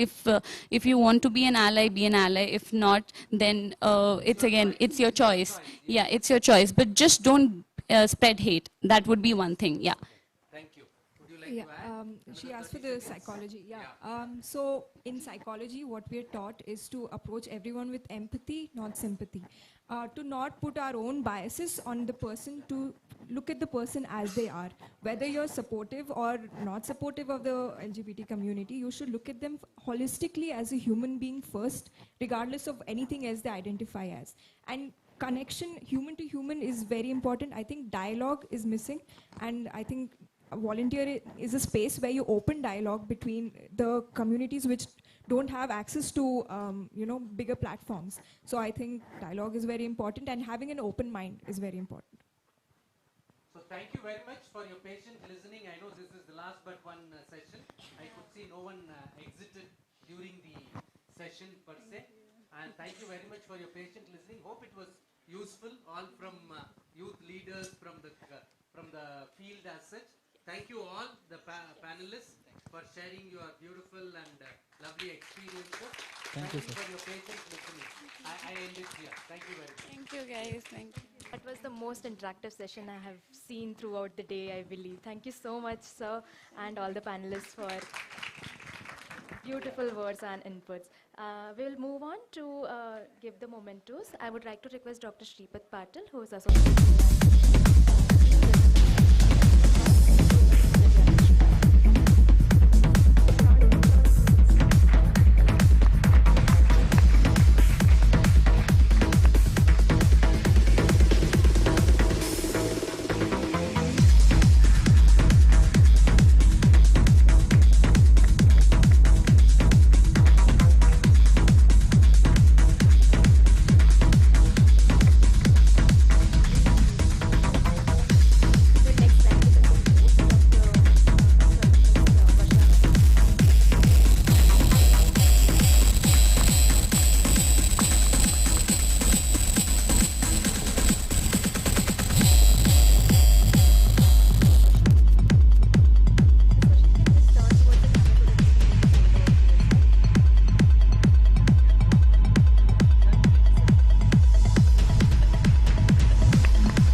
was very